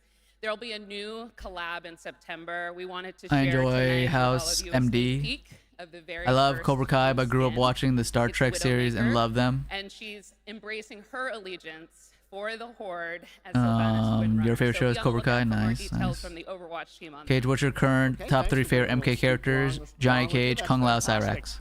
Now let's move to another franchise that has Bro a already big edited year. a Rivals reaction. I mean, Oh, yes. we're on that All grind, eyes baby. On October 8th. We gotta get that work done. Yes. We are super No one else is excited gonna edit for me. for the Vessel of Hatred, and we're even more excited that here at Gamescom this week will be the chance to have the first ever live hands-on experience with our very new Spiritborn class. It's beautiful, it's awesome to play, and it's definitely a key part of what makes the Vessel of Hatred so special for us. All right, well, I understand you might have brought a little something special with you as well. Here's a look at our mercenary companions. So take a look on behalf of the Vessel of Hatred.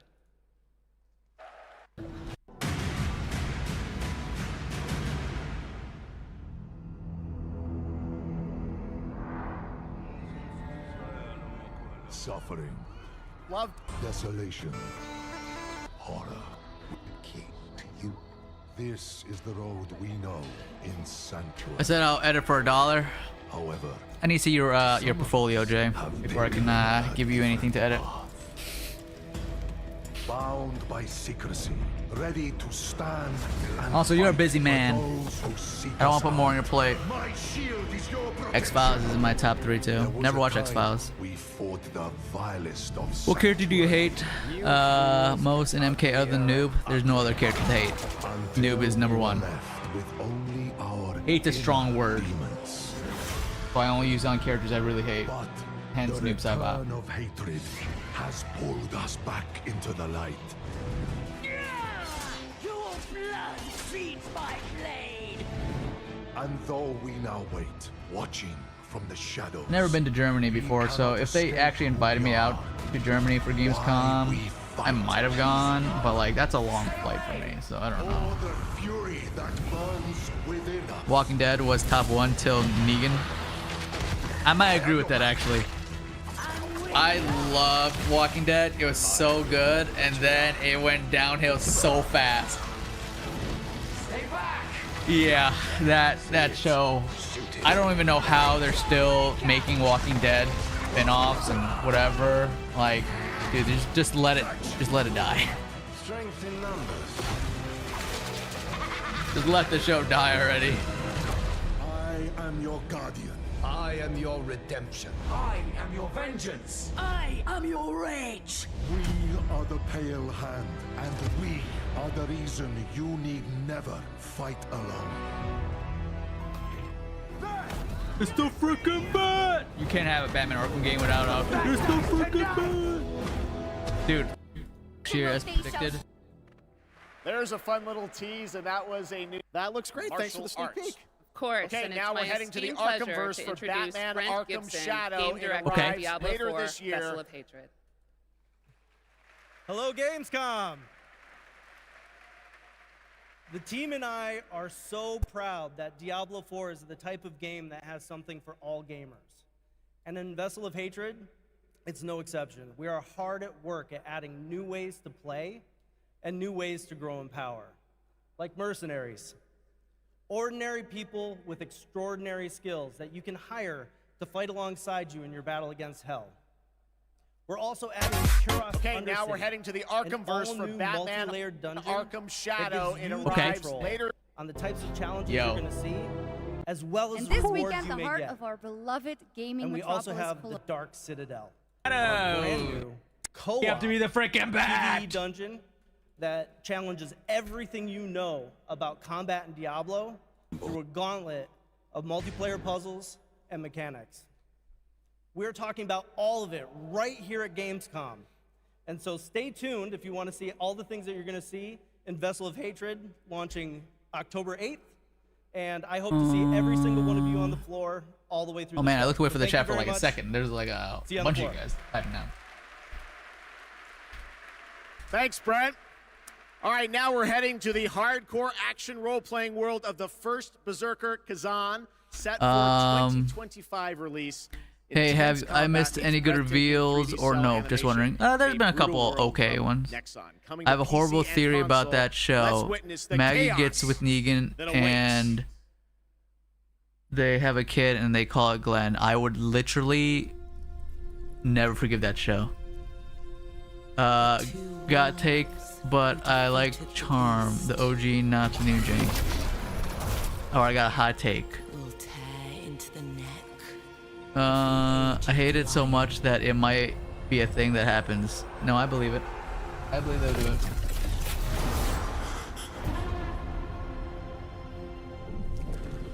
For years, I faced unrelenting fury, made countless sacrifices.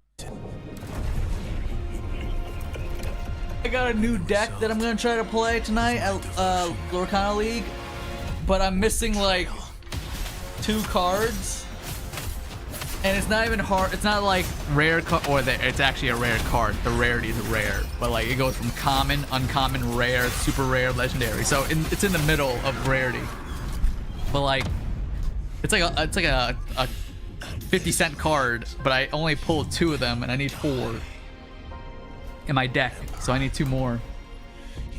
So hopefully one of my buddies has an extra one tonight so I can borrow it. Join me, Blade Phantom, and I will help you.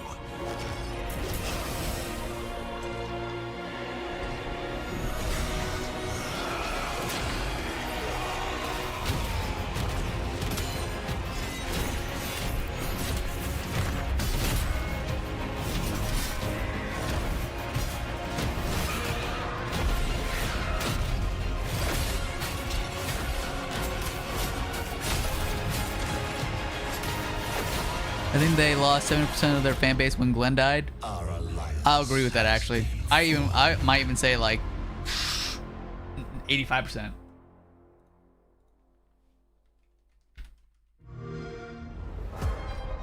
The constraints of the past are history. Here, you rule the way you've always wanted. Your choices will remake the world. And every turn becomes an opportunity to triumph.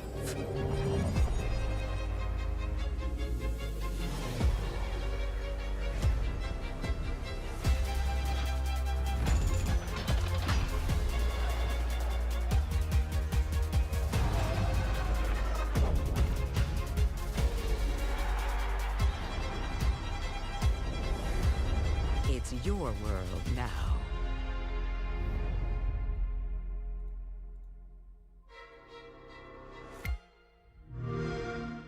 Play it day one with PC Game Pass. Follow my lead! Shut up! You can't even run properly!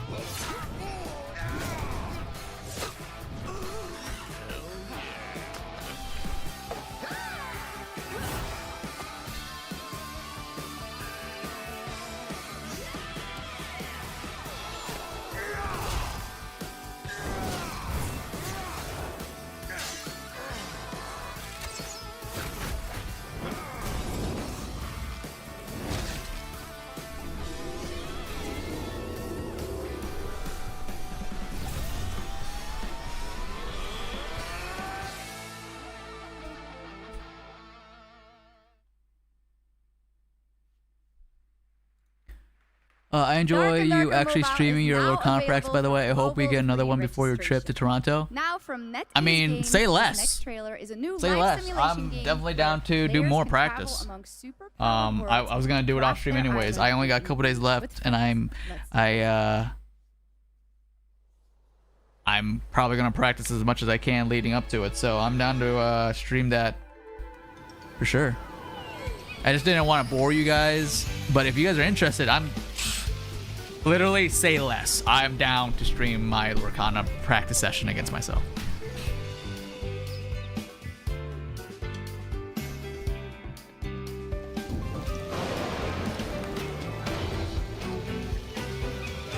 You don't have to ask twice. I'm on it.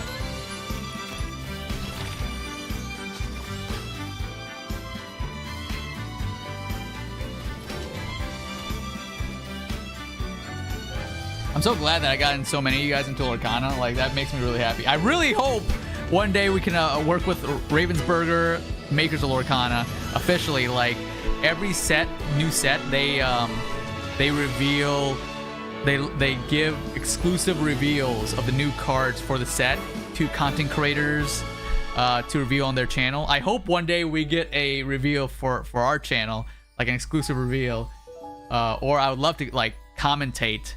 Be a commentator at one of the big events. But right now, we're kind of a small fry in the Lorcana YouTube community. But we're working at it. That Lorcana channel is like more of a hobby channel of mine. It's not really it's not making any money or anything. I'm just doing it because I like it. All right, we got another game to show you, which will take you on an epic global adventure. Indiana Jones. And oh, the who's except for the Indiana Jones game? What if I told you there was a connection between ancient cultures around the world? A great circle. Does it exist? Is it the key to some lost power? That's up to you to uncover. I'm Troy Baker, and I play Indy. It's humbling playing a character that so many people, myself included, look up to. As a kid, seeing Indiana Jones in the theater for the first time was a defining moment for me. And I never would have guessed that all these years later, I would be the one wearing the hat. But here I am. It's been a dream come true. A dream that I cannot wait for you to live for yourselves. The beauty of a first-person game like this is that We all get to feel what it's like to become indie. You are the one who cracks the whip, who feels the weight of every punch and the thrill of finding every clue. Indy is such a unique character. Professor. So people can stream snipe you. A brawler. Does it surprise you that we like the Lorcana content? It actually does surprise me, because you know, this game has everything you'd expect from an seeing as I'm known, I'm very well known for like cunning villains, ancient discoveries. Mortal Kombat. It's a pretty like violent game. So going from Mortal Kombat to like a Disney card game, it is shocking to me. But like you know, that's why I rock with you guys. You got a lot of you guys have similar interests, or you guys are open to open areas to explore new things, and you know, you guys got into Lorcana, so that's cool. And you'll get more than just the classic whip and revolver. Indy's journal and his I'm gonna camera need to trash will talk like the immerse you old in man mystery, did during the providing extra Pixar short when he was all of playing your chess. finds, so you can appreciate all of the little historical details. To see you play Thrills on stream would be epic. I can possibly get that to happen. I can maybe get some friends together and we can stream.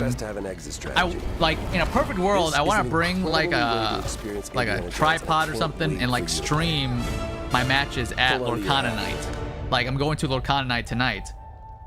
And like I thought about bringing like a tripod, putting my phone on, and live streaming or recording those matches or something. World of mystery to explore, but you're probably wondering I haven't worked out the king when shit. the game comes out, right? Well, but, yeah, if you guys are down for that, I mean, I'm down. Come on.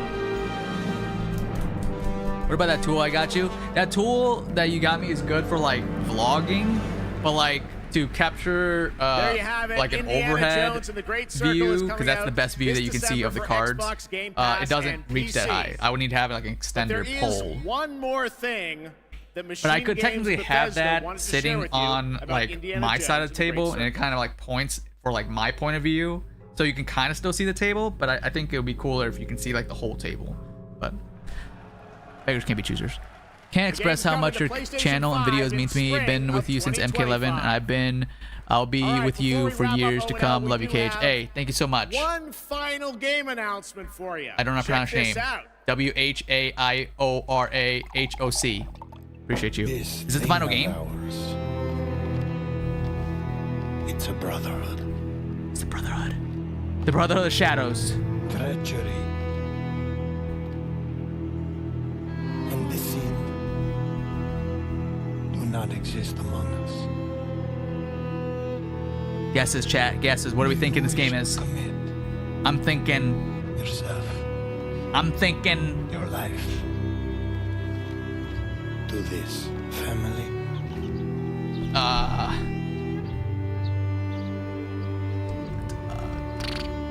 I don't know. I can't think of anything. Mafia. Who said Mafia? Sapphire? You got it. You got it right. Mafia, baby. You get 10 points. You get 10 points. I was leaning towards Assassin's Creed. President of Hangar 13. What you just saw is the first early look at Mafia, the Old Country. A thrilling story set in 1900 Sicily during the origins of the Mafia. We're going back to the roots of what fans love about the Mafia franchise. I want to see you play full speed. With that classic mob movie feeling. I don't want to overwhelm you. All right, if I'm playing full speed, I don't want to overwhelm you guys, because when I play full speed, with the Old Country, we can't wait to show you all more. It's like I'm the Flash. But then sometimes when I play full speed, I misplay. So I need for the tournament for this weekend. I need to make sure I play fast enough so I don't time out.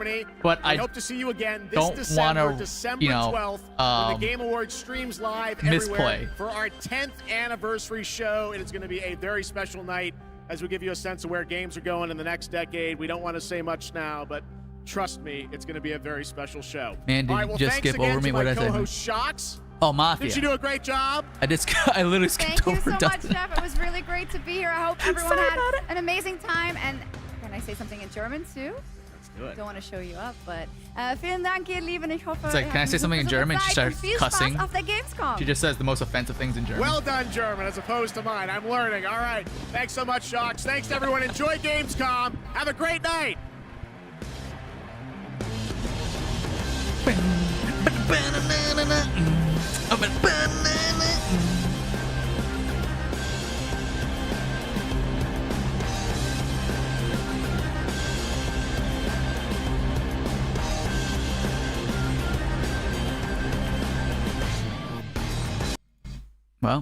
That was Gamescom, everybody. That was Gamescom. I'm still editing my video, but I'm down to have like a little watch party stream of some Lorcana stuff for any of my Lorcana fans out there. I'll show you guys some high-level Lorcana gameplay that happened in Italy like 2 weeks ago. And I can do some commentating over it if you want as well, give you my insight. Dude, I love seeing you guys excited for some Lorcana stuff. Like, you guys are awesome. Thank you. Let me see here. Bologna. Anyone from Italy? Bologna? All right, here we go. Here we go. Not gonna lie, every time I'm like editing my deck or like whatever, I have Lorcana gameplay in the background just so I can see and be absorbed in the world. So this is what's happening for me this weekend. It's the Disney Lorcana Challenge. It's like the big event. But mine is I went to the Chicago event. This one's taking place in Italy, and the one I'm going to this weekend is in Canada, Toronto. So I'm hoping I do well enough that I'm at the top tables, and if you're at the top tables, you can get randomly selected to be featured on stream. I would love to be featured on stream and like wreck shop so you guys can see me, but that also requires me to do well, so we'll see what happens. But yeah, I hope. I'm hoping. And we've got ourselves quite a lot of steel. I believe that is Sapphire Steel on the right hand side. So we've got Sapphire Steel against Emerald Steel. You are going to see some steel. Yeah, and Theatime is going to look very familiar to players because they are, of course, the champion. Dude, I know so much about Lorcana. I feel like I would do a great job commentating Lorcana. Like at these events, like I know what to do. Whenever we have this conversation about, what games they should hire me. Stream, my idea is always round one, I want the winner of the previous tournament. If they're here, casually watching the Lorcana stream, and then oh my god, that's David, right? Basically, right? I actually have a friend that plays at Lorcana League nights, and she was featured in one of the matches for Atlanta, and she actually won her match on stream, which I'm like, yo, that's so sick! I was casually watching too. I'm like, I know her. It was a mirror match too. It was a green silver versus green silver match. It's going to be a really option for this weekend. Those B-King Undisputed cards not going to be quite as popular in Ruby Amethyst. It's 4 o'clock. My Lorcana League starts at 6:30, and it takes me like 30 minutes to get there. So we'll probably stream for just a little bit longer, and then I'll probably have to start hitting the road. But if I was just casually walking past you, I hear you say the word Tamatoa, my head is gonna snap round. I have made no secret of the fact. I made the claim in Bochum, I'm going to say it again. There is no one in the room or watching this stream that has heard the song Shiny more times than I have. And I feel very confident saying that as strictly as I am. Looks like we are in the mulligan phase here, so Julian and Theatime here both have to make that decision. You can put as many cards as you like back, and that would include your entire hand if you wish, and then you draw back to your full opening hand here of 7 cards. Huge decision to be made as to which cards do you keep, because the more cards you keep, if there's something you really want in your opening hand that isn't there, the more cards you keep, the lower your chance of drawing into that card you really, really want. But, if you've got, something like Whole New World, for instance, it's rubbish for the first few turns, but it's phenomenal after that. So do you put it back into your deck, hoping you'll draw into it, or do you keep it, having a card in your hand for several turns that isn't going to do very much? These are the kind of decisions players have to make every mulligan phase. It's one of my favorite parts of Disney Lorcana. Yeah, and it's worth mentioning in this first game, neither player is aware of the deck that their opponent is playing. Of course, going into the second game, they'll be fully aware because they would have just seen their opponent play it. But right now, you have what I like to call a blind mulligan. You're just mulliganing, not sure what your opponent's playing, but just trying to make either a prediction. Maybe Julian, for example, might expect Theatime to be on Ruby Amethyst, considering they won the previous event with that. Or the other approach is you just take a safe mulligan. You just look for a decent curve, like a card to play on turn 1, 2, and 3. Yeah, absolutely. Finding that curve. When we say playing on the curve, what we mean is a good 1 cost turn 1, a good 2 cost turn 2, good 3 cost turn 3. That is playing on curve. So it does look like we have got ourselves some ink coming down. Robin Hood getting inked, and turn 1 Diablo lets you look at your opponent's hand. I love this skill from Diablo because it gives you information. You know what your opponent. How come they're wearing headsets? So they're wearing headsets because those are soundproof headsets, so that you can't hear the audience, and it helps you more focus, and the only people that they can hear are each other. So they do that just in case, like, someone watching the stream be like, he has a Cinderella in his hand. So like that's to block out distraction. It's a Flynn Rider. It's not a Bucky. You don't see Flynn Rider that often in these decks, Ross. And I've also seen a Jacques in Julian's hand as well, which is again not really a Floodborn synergy card, but a slightly more aggressive questing In this matchup, the green silver versus blue silver, the blue silver is in favor to win this match. Getting that down just so you can get yourself an extra ink going into So your inkwell. yeah, the blue silver actually like that. They win this match 9 times out of 10. Always fun to do. And now, I mean, Julian here, you've already got 1 lore from the Diablo, could start questing quite aggressively from the challenge, you know, from this turn. Oh, and here comes Ursula, and you should know there's a target in there because you Diablo'd a turn or 2 ago. Yep. And the grab your swords is the card Julian gets rid of. I think this is a great play. Otherwise, if Julian just continued to play something else with 2 willpower, like a Flynn Rider, the grab your swords could have come through for Theotime on just turn 4 because of that Mickey Mouse adding extra ink into Theotime's hand, inkwell. Instead of a turn 5 grab your swords could have just come through on turn 4, and it could have cleared Julian's board. So a really heads-up play to take that Ursula Deceiver before the grab your swords from Theotime could come through. Yeah, love that. We see another card going into the inkwell here. Theotime building that up nicely. We have a Fortis Sphere coming down as well. Another item gets you to draw a card. Questing with Mickey, getting yourself off. Oh no!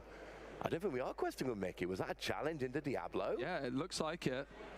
Possibly with that Tinkerbell in mind, Ross. Just getting that 1 damage counter, getting ready to clear the board. And these Beast Tragic Heroes are great cards. If they have no damage counters, they are going to be able to draw Julian a card per turn. But with the damage counter, that card draw is going to be shut down. And Tinkerbell is great at dealing with Beast in that sense. Of course, though, if Beast isn't drawing a card, it is going to have 7 strength, which is a lot. But usually you'd rather have the card draw. We see Jacques come through. This is going to be giving one of Theotime's cards Reckless, which means they can't quest. Do they know their opponent's deck color beforehand or at all, or is it just as they play? So, first day of the tournament, when you go, the first day of the tournament, you don't know what your opponent's deck is. But if they make it to day 2, they publish all the people's decks that are making it to day 2 available, so you can technically do the research and see everybody's deck, so you have a general understanding of like what to experience the next day, but you don't know who you're facing. So I believe when you get to like the final top 16 or something, they give you your opponent's deck list, so it shows you exactly what cards they have. So day 2, you get to know your opponent's deck. Day 1, it's a mystery. So right now this is day 1, so they don't know until they actually start playing. And Julian with 4 cards in hand, only 2 inkable cards. So Flynn Rider most likely going to be the card inked here, and then the Beast Tragic Hero could come down. Yeah, I would like that, because if you've just seen Tinkerbell coming down, the chance of another Tinkerbell next turn is quite slim. Yeah, definitely. But the Tinkerbell being on the board is a really interesting spot now for Julian, because while they need to quest to win the game, they're already at 8 lore, which is pretty impressive. If they are questing with cards here, the Tinkerbell's going to be able to use its ability to deal 2 damage to a other character once one is banished in a challenge, and that can be a really good way for Theotime to control the board. And now Julian's in this position where they have to decide, do they quest or do they just end up doing nothing at all? And this is the power that Tinkerbell has, not only causing a splash when she hits the board, but also applying pressure when she's on the board. Julian does decide to quest though, and that's 3 lore. Julian's only 9 away, making a really, really quick start the proceedings here. Yeah, and when you see cards like Flynn Rider in the deck, it does make you think this is a build which is going a bit more aggressively in terms of that early game questing. We do see here in Flavisham now questing. Are you gonna upload some vlogs while at the big tourney? I'm gonna try to record some vlogs. Of course, yes. That's the plan.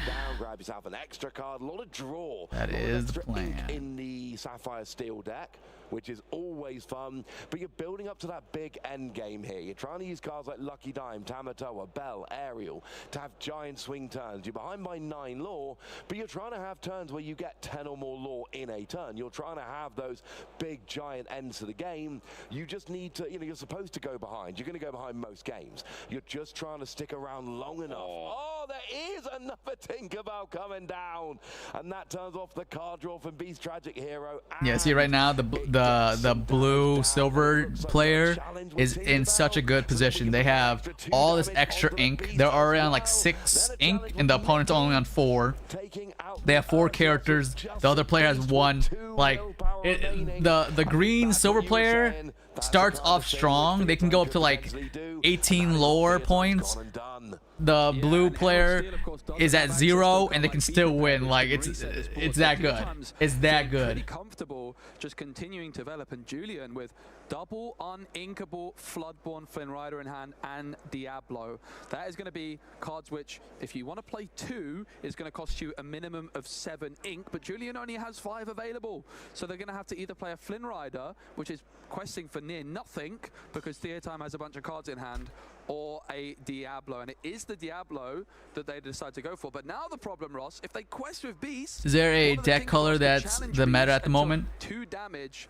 So Theatime's game plan. I love their decision in the previous turn, Ross, to just not take that challenge with really. Julian's getting pretty close to 20, so just keeping them as far away from 20 as possible. Give me 1 second, let me upload They this just video. Control the board as much as they can is a really, really nice play from Theatime. Video now We see uploaded. there's at least 7 Double ink down upload. there. We know there's a Tamatoa in Okay. hand from So hand after the mulligan. for Toronto, it's only cards from set 1 all the way to set 4. Currently, set 5 is just came out, but you can only use set 1 through 4 for Toronto. And the top decks in set 4 right now are like red, purple, blue, silver, yellow, silver, This one I really like. Gaston and like was a red, in the red, blue. second set, Like those are like the top which 3 at the lots of moment. look of it, but in Sapphire these days, you've got a But lot for of set really 5, good because it options just to see released, grab your people are swords trying to being craft sold and by figure out new Tinkerbell. decks. So at the moment, there's not a top meta deck. This Gaston is great. The deck I'm taking to Toronto is not a top 3 deck at all, but I feel like it's very strong. It's a very strong deck Treasure collector often in this slot, so in like Gaston all the preferred option matchups. instead. So the only problem is the top 3 decks. It's kind of like a rock paper scissors type meta, right? Red purple does well against blue silver, and blue silver does well against like yellow silver, and like it's like that triangle, like But the deck that I'm taking, I feel like it does decent in like all matchups. Yeah, absolutely. So It's not the strongest deck because there are combo plays that you gotta do, but I feel like it's a solid pick, so that's why I'm going with the deck that I'm going with. Oh yeah, I've been meaning to ask, how's the podcast stuff coming along? It is on pause. It should be called a pause cast because it's not moving at the moment. Hopefully this year we get started, but we'll see. Oh, look at this. Look at the blue player. He has like so many characters, it's off the screen. I think Theatime can just quest. Can he win next turn?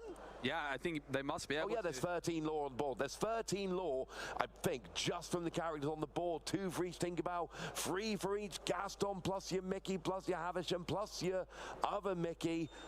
And if we're into Theatime's turn, that's game, right? Yeah. I just joined. What was the best thing from Gamescom? Marvel Rivals. A little bit slow to get started, but then using the control tools of Steel to just really, really wrap it up. Big win from Theatime. Look at that.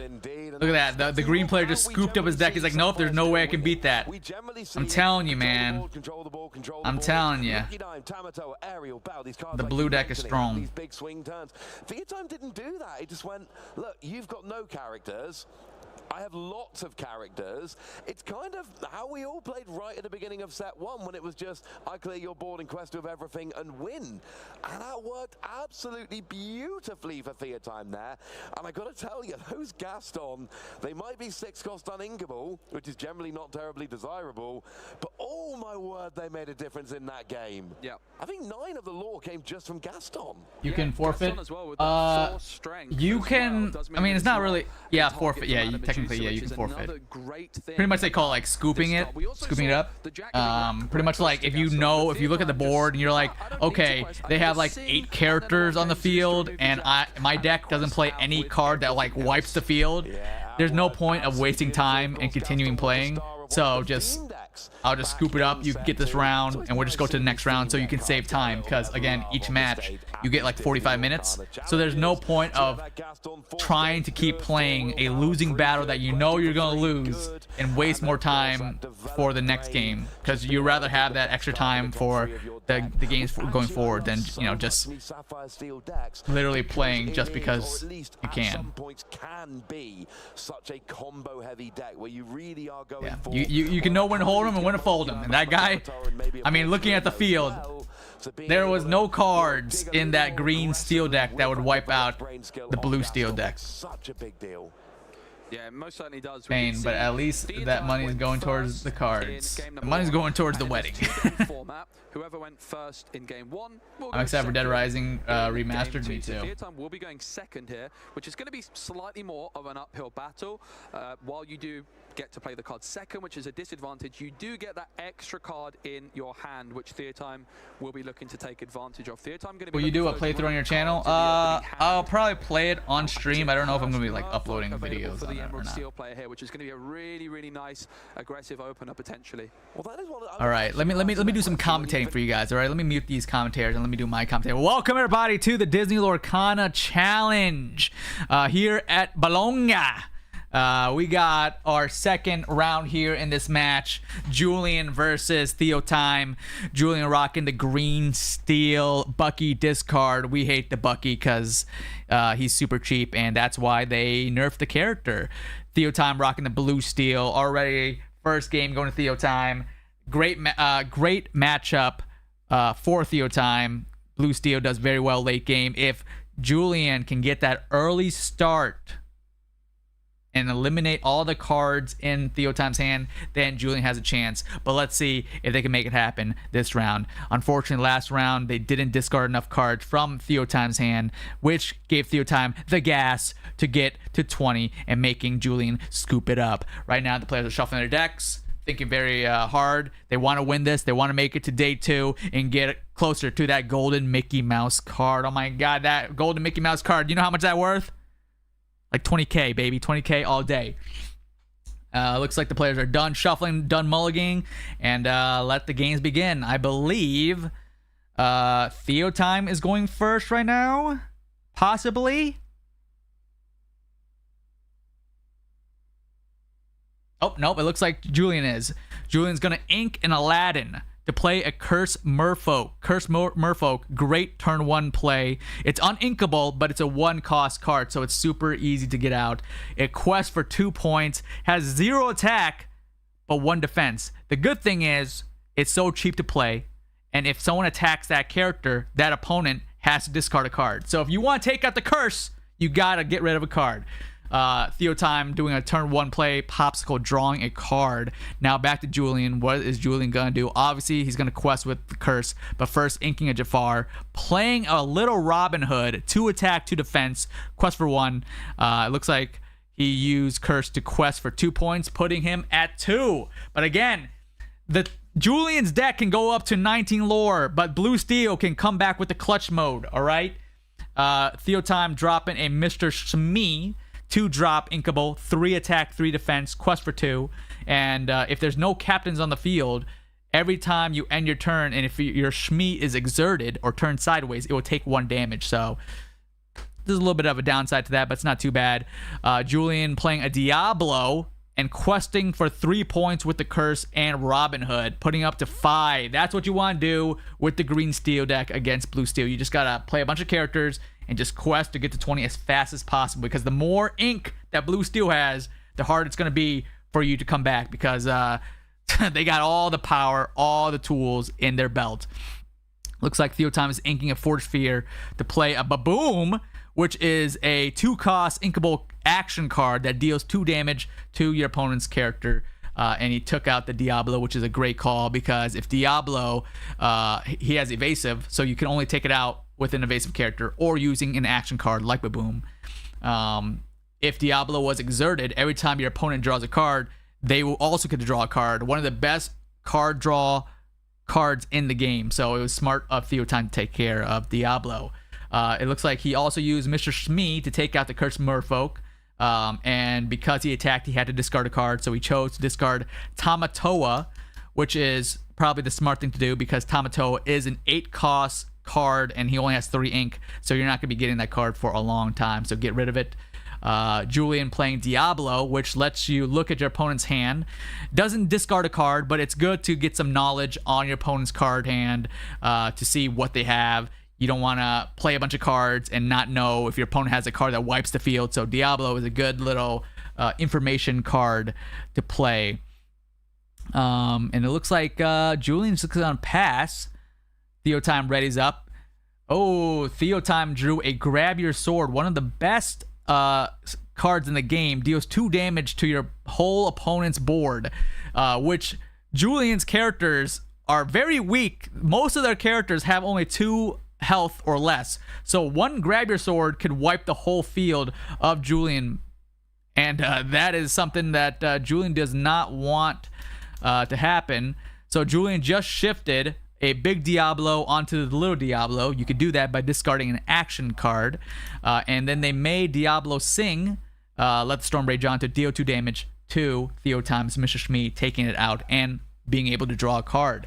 Questing Robin Hood for 1 and playing another Diablo. That's our 3rd Diablo we've seen this game. Theotime drawing a card, and because Diablo is exerted, Julian gets to draw a card, and there's the Grab Your Sword. What a wipeout. Like I told you, Julian's characters does not have a lot of defense, and Theotime dropping the Grab Your Sword, dealing 2 damage to all the characters. Clean slate, and now leaving Julian with only 2 cards in the hand. Not looking good. What does Julian draw? Julian draws a big Robin Hood, which is actually not an awful draw, because Julian does have the little Robin Hood on the field. If Julian's gonna ink and possibly shift, yes. So Julian inked the last inkable card in his hand, shifted the big Robin Hood, which costs 5 to play. But if you have a little Robin Hood on the field, you can pay 3 ink to put it onto the little Robin Hood, and that's what he's gonna do, which I think is a smart call here. The only problem is now Julian is top decking and have no cards in hand, while Theotime over here rocking a couple cards. What does Julian play? Julian gets the 4th Diablo. That's all 4 Diablos we've seen so far. Craziness. Julian looks like he's going to quest. He's going to quest with Robin Hood. Now, like I said earlier, Mr. Shmee, he takes 1 damage at the end of your turn if he's turned sideways or exerted, if you don't have a captain on the field. There's a nice loophole that you can do if Theotime has Cogsworth on the field, which he does right now. Cogsworth gives all your characters resist 1, so they take 1 damage for free, meaning Shmee's 1 damage that he takes at the end of the turn gets nullified. So Cogsworth is low-key kind of like a captain card right now, saving Shmee from taking the damage. Theotime just played Gaston, 6 costs, uninkable, 4 attack, 4 defense, very good stats. Quest for 3 points. And when you play Gaston, you can look at the top 3 cards of your deck, put 1 card in your hand, and the rest on the bottom. It's a very good searching tool. Also, it looks like Theotime just quested for 4 points with Shmee and Cogsworth. Julian just drew his card. I don't know what he drew, but right now, if I had to say who's in favor to win this match, Theotime's looking really solid. 3 characters, big body characters, and all Julian has is a Diablo and Robin Hood. if I was Julian, I might have to do I would take out the Cogsworth if I was Julian, because Cogsworth is giving all the characters on Theotime's field a resist 1. But Julian just went for the lore instead, going up to 12. And Julian, unfortunately, just drew a Bucky, which Bucky is now nerfed. So you're not going to see much of Bucky in the tournaments going forward. But you want to see Bucky early on, not this late in the game. It looks like the other card that Julian has is a Tinkerbell. And Theotime just dropped big boy Chenpo, 4 attacks, 7 defense, and he's a bodyguard. So if you want to take out Theotime's other characters, you have to go through this juggernaut that is Chenpo.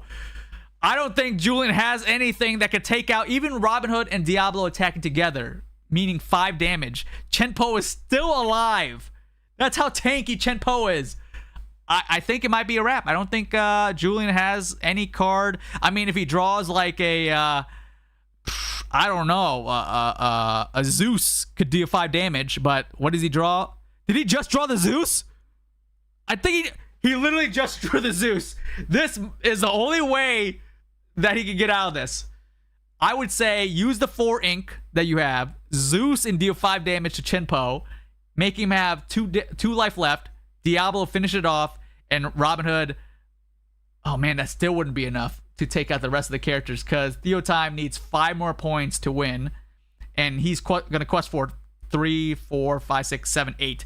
He has game on the board. If Julian can't take out the rest of the characters, GG's, and Theotime is going to take this. Let's see what he's going to do. He's going to activate the Zeus. Zeus on, I'm assuming, Chenpo. Oh, he's going to get the... Actually, that's not a bad play. He got rid of Gaston because Gaston was going to quest for 3. Taking out Shmi. Okay. All right, Julian's fighting back here. Had to, unfortunately, get rid of the Diablo to take out the Shmi. But hey, now Julian has now stalled the game for at least 1 more turn. But that was a good play. That was a great play on Julian's part. That's why they're on the tables and I'm commentating. Oh, another Cogsworth. That just makes it oh so much harder to take out Theotime's characters. 1 Cogsworth gives your characters resist 1. 2 Cogsworth, they stack. So now all of his characters are resist 2. So Chenpo, having 7 defense, now has a resist 2. Oh my god. Theotime just needs to quest for 2 points and wins. I don't think Julian's got this. Julian's just going to quest and just say GG's, because Theotime quests, and that's a wrap, right? Bada bing, bada bing, bada boom. Good games. The handshake, and that's all she wrote. Blue Steel. Blue Steel matchup is just too strong against the Green Steel. Great plays by Julian, though. Stalled it for 1 more turn, but the second Cogsworth was the nail in the coffin. That was intense. That was a good top deck draw right there. Julian's like, oh man, I can hear the world again. You would make a good Lorcana commentator. See, I feel like I'm doing pretty solid commentating Lorcana. Just, this should be my application reel to send to them and be like, yo, consider me as a commentator. Look, I can wear a suit. I can wear a suit and sit up there. Steel seems like a staple in any deck. Steel is very good right now. Steel in set 5 is very strong. But Steel's always been very strong. I feel like the pillars of the strength is like Steel, Purple, because Purple has a lot of card draw and bouncing shenanigans you can do. And I think like Blue is very strong as well. And then Red. What time is it? 4:27? I got a little bit more time. To chill with you guys. Let's see what the commentators are saying. Play someone with 20, and so on and so forth. That means, in theory, as the day goes on, your matchups get harder and harder and harder. You have got to, if you're somebody like Theotime who really thinks they've got a good chance of winning the tournament, and for good reason, you've got to get your 2-0s in the first few rounds. Wait, this is not live. We can actually skip it to the next match. So let's skip it to the next match, shall we? It does mean, though, Ross, with a win in your first game with You have our players. All right, we got our next matchup here. They're doing the high roll to see who goes first. In the Lorcana Challenge, day 1, it is a best of 2. If you win a game, you get 3 points. If you win both games, you get 6 points with the bonus point, putting you at 7. Day 2 is best 2 out of 3, but that's if you can make it to day 2. Will Cage make it to day 2? We'll find out this weekend. Is this a tournament tonight you're going to? No, the tournament tonight I'm going to is just a local Lorcana fun league night where if you go, you get points for winning, and then you get like little promo cards and like pins and stuff. It's a very friendly atmosphere. It's like low stress. It's just for fun. A lot of great people come out and play. I would recommend if you guys start getting more into Lorcana and you want to play against other people, look up card shops. If you look up on Google Lorcana store locators, it shows you all the stores near you that host Lorcana League nights, and or stores that sell Lorcana, which most of the time they sell and host Lorcana nights. I'd recommend going and having good times. It's a lot of fun. I technically could go to a Lorcana League night Monday, Tuesday, Wednesday, Thursday, Friday. Like, there's a store that I know of every single day pretty much. But I gotta pace myself. And also the fiance doesn't let me go play all those days. So right now I limit myself to Tuesdays and Thursdays.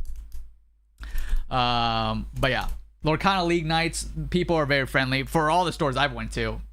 Because it's a Disney card game, you know? All right, but we got our second match here. We got Marco versus Luigi. Marco using steel.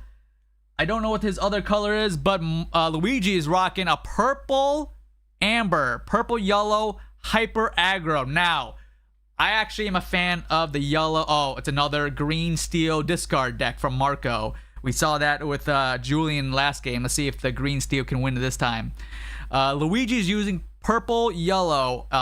This color combination that Luigi's playing is called hyper aggro. Their main plan is they play characters that cost like 1 ink to play, 2 ink to play, and like very low to the ground cards, and their plan is to flood the field with a bunch of little guys and quest as fast as possible. You can see there they played the Lilo, 1 cost uninkable, quest for 2. And that's what you gotta do. You just gotta keep playing these 2 questers and just quest, and hopefully your opponent can't catch you or stop you in time. But I actually think Marco is in favorite to win this match because Steel has a lot of like powerful cards like to grab your sword that deals 2 damage to all your opponent's characters. Luigi's characters, like I said, are like glass cannons. They are very weak. 1 grab your sword will wipe everything off the field. But let's see what Marco plays here. He inks a Aladdin. Also, Luigi played a Piglet. Piglet is a 2 cost. He attacked for 2 and has 2 defense. He usually quests for 1, but Piglet's special little trait is if you have 2 other characters, 2 or more other characters on your field, Piglet can quest for 3 points. So already you can see Lilo questing for 2, Piglet questing for 3. That's 5. Like, Luigi can get some points very fast. Marco shifting Big Robin Hood onto Little Robin Hood, one of the best shifts you can do. Robin Hood, or Big Robin Hood, being one of the best cards in the game. So good. 3 attack, 6 defense, very beefy stats, quest for 2. And whenever Robin Hood takes out an opponent's character, you gain 2 lore. And if Robin Hood is banished or dies, this is Disney, no one dies, but if that character is banished, you draw a card. So there's so many good traits with Robin Hood. That's why he's one of the best steel cards in the game. Looks like Luigi is playing Blue Bodyguard. So if Marco wants to take out Lilo or Piglet, he has to go through the Bodyguard character first. Now Blue, he has 0 attack and 3 defense. You might be saying, not the greatest. And only quest for 1? Yeah, not great, but his ability is fantastic. When Baloo is banished, you gain 2 extra lore. So even if Baloo dies, you are gaining lore. And because Luigi has 2 other characters in the field, he quested Piglet for 3 points and Lilo for another 2. Oh, Luigi says, I don't care about your bodyguard. I'm going to loophole it and have Robin Hood sing Let the Storm Rage On, a song action card that deals 2 damage to chosen character and draws you a card. That card actually loopholes and bypass the bodyguard. A bodyguard only says that if your opponent challenges a character, they have to challenge that character, the bodyguard character. But song cards, you're not challenging, you're just picking a character to take the damage. So that's a great way to take care of Piglet. Marco playing the Shift Diablo, one of the best green cards in the game. Evasive. When it's exerted, you draw a card when your opponent draws a card. Together, we draw cards. Luigi's turn, readying everything up, drawing his card. Pinocchio. Very, very strong quester. 2 cost uninkable. Quest for 3. But it's 1 attack, 1 defense, so dies very easy. Let's see what Luigi's going to decide to ink, if anything. Inking a Neverland, 4 ink. And it looks like Luigi's going to play Arthur, 3 costs, uninkable, 1/3. Luigi's going to be questing for 3 with Lilo and Baloo. Arthur's ability is whenever he quests, you can bounce a character on your field back to your hand, and then you gain 2 lore if you do that. So Arthur already going to be quested for 1. If you quest with him, you get the 1. You bounce a character on your field, back to your hand, you get 2 more. That's 3 lore. So if you do the sequence properly, you can have Lilo on the field, quest for 2 points. Have Arthur quest, get the 1 point, that's 3 points. Bounce Lilo back to your hand, get another 2 points, that's 5 points. It's insane the combo lines you can do with the yellow-purple deck. It looks like Marco is going to take out Lilo and Baloo. And now Arthur is the lone character on the field. Marco, oh, that is very unfortunate. Arthur was not exerted, so you can't attack him. But Diablo sung Strength of a Raging Fire, dealing 1 damage per character on your field to your opponent. Marco had 3 characters on the field. He dealt 3 damage to Arthur. Arthur only has 3 defense, and Arthur got wiped out. Not looking good for Luigi. Luigi now playing the greatest of all time, Merlin Goat. When Goat comes into play and leads play, you gain 1 lore. But Marco's field's looking pretty big right now. Don't really know what Luigi can really do here. Luigi's at 11 lore, so close, halfway to victory, but Marco with all these song cards dealing with Luigi's characters, playing Along Came Zeus, dealing 5 damage and taking out the Goat. Yes, Luigi gets the 1 lore for Goat getting banished, but it doesn't matter because Marco says you can get these 1 to 2 lore. I'm now controlling the field. I got the board presence of characters. You got no one on the field, and your characters are very tiny and they can't do much damage. Let's see what. Oh, looks like Marco's going to ink a Diablo and pass. Luigi's turn. Luigi draws a Wendy Darling. Yeah. Looking at Luigi's hand, doesn't have really much things that they could do. Using the 4 ink to play Pinocchio and Wendy. I think Luigi is going to go for the strategy of playing as many characters and trying to just squeak out a couple more lore and try to get to that victory. But if Marco keeps getting these song cards, it's going to be a rough time for Luigi. Also, forgot to mention that Marco played last turn Ursula, which she has the ability to sing songs twice, which that's what Marco just did. Sung Strength of the Raging Fire, dealing 4 damage or dealing a damage for every card on Marco's field. So he has 4 characters, dealing 4 damage to Pinocchio, and then Ursula can sing it again, dealing another 4 damage to the other character. Man, it is not looking good for Luigi right now. Where's Mario when you need him? Question up. Marco is now at 9. And he has another Ursula in the hand, playing another Ursula. Yeah, I don't know about this one. This might be all she wrote for Luigi. I'm looking at the hand right now, and I don't know. You got a fox. You can bounce a card back to your hand. Snake, you can bounce a card. And Kita, that has no ability. It's a 2 attack, 2 defense, and quest for 1. Looking like they're going to bounce the Kita back to play Fox just to have a bigger body on the field. Is Luigi going to attack? He's going to take out one of the Ursulas. Taking 2 damage back. Back to Marco's turn. I don't know, man. I don't know how Luigi's going to pull this off. Marco draws. It looks like another Diablo. Oh, goodness gracious. Oh, man. Robin Hood is going to... If I was him, I would just use Robin Hood to take out Ursula. Or Fox to gain the 2 lore, but... It is what it is. Play it safe. Questing for another 4 points, going to 13. Luigi needs miracles. Luigi drew a piglet, which, again, not a card you want right now. Oh, it looks like Luigi is scooping it up. Knows that he can't have anything to fix this field. No Fix-It Felix Jr. is going to save you today. First round going to Marco. Very dominant game. Looking good for Luigi in the beginning, but again, with the super hyper aggro decks, you gotta quest to 20 as fast as possible. The longer the game goes, the lower your chances of winning become. Balls person 69. Thank you for the raid. Appreciate you. Hope you had a good stream.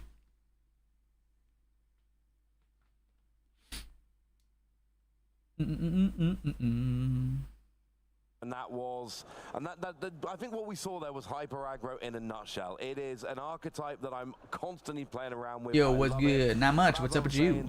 To Joe in the previous game, there's so many. Just watching some Lorcana, some high-level Lorcana gameplay. It's a Disney card game. Really fun. Just practicing my commentating skills, if you will. Hopefully one day I can be a commentator at one of these events. I would love it. I would love to do it. Don't play your own Pinocchio that exerts. Don't play a just rating people for fun with 1 viewer. 1 viewer is better than 0 viewers, right? So I appreciate the raid. They're definitely going to be hoping for a better start. Maybe utilize that Arthur so that we can protect our characters as well as gaining lore. I'm not sure what other card draw options are in the deck. Sometimes you'll see Merlin Rabbits in this Amethyst deck just to be a bit of extra card draw, but not always, because again, it's a 4-cost uninkable, and this deck already runs an awful lot of uninkable cards. Yeah, I'm gonna go get my Lorcana cards ready for when I leave, so give me 1 moment. I'll be right back. Your Pinocchio, your 2-cost quest for free. Your Baloo, that's a bodyguard that gains 2 lore when it's banished. All of these are uninkable because they're too good to be inkable. If they were inkable, then Ravensburger would have to do something else to lower the power level of the card because they're literally too good. Also, we get confirmation here. Both players did win their round 1, 2 games to 0. Yeah, love this screen, man. Again, a shout out to our production team, constantly raising the level, the scale, however you want to put it, making everything better for these events. And yeah, we see Luigi in their inks and Marco with theirs, both on 7 points. Again, if you're a newer player, the point system essentially is... Marco's already on 10 now. He's already... Well, yeah, technically, but that won't go through to the game ends. I know. But yeah, when you're playing this 2-game format, you get 3 points for every win. But if you win 2 games in a row, if you are able to 2-0 your opponent, then you get 1 bonus point. So both of these players clearly went 2-0 in their first round. That's why they're at 7, and that's why they are here on the feature match for round 2. So Luigi has shown that his aggro deck can absolutely come through and just 2-0 the opponent. Who's going to be going first here will be a big decider in this game. If Luigi is going first, which I believe he is. So we're going to ink that Wendy Darling, 2-cost inkable, 1/3 quest for 2, and down comes that Lilo, just like the previous game. But the difference here is Luigi, because they're playing that Amethyst package, maybe they have a Merlin Snake, which would allow them to quest with the Lilo, bounce it back to their hand to protect it, and then this Snake obviously offering some board presence. Because again, you are an aggro deck, but it still runs the Snakes and the Foxes, which, as well as protecting characters because of the bounce, can give you a little bit of board control. Marco's going to ink, and down comes Robin Hood. Yeah, and this game very important. If Marco wins, this game is actually worth 4 points. For Luigi, would much rather get 3 points than 0. Luigi cannot get 7 points in this match, can still get 3. So it looks like potentially inking a second Wendy Darling already. Both of them have now hit the inkwell, and we are playing a Maleficent and another Lilo. Okay, if this works, that is 6 lore next turn. This is exactly, a Maleficent is Lilo, it's just in Amethyst. Exactly the same stat line, same card. The commentating skills are definitely there.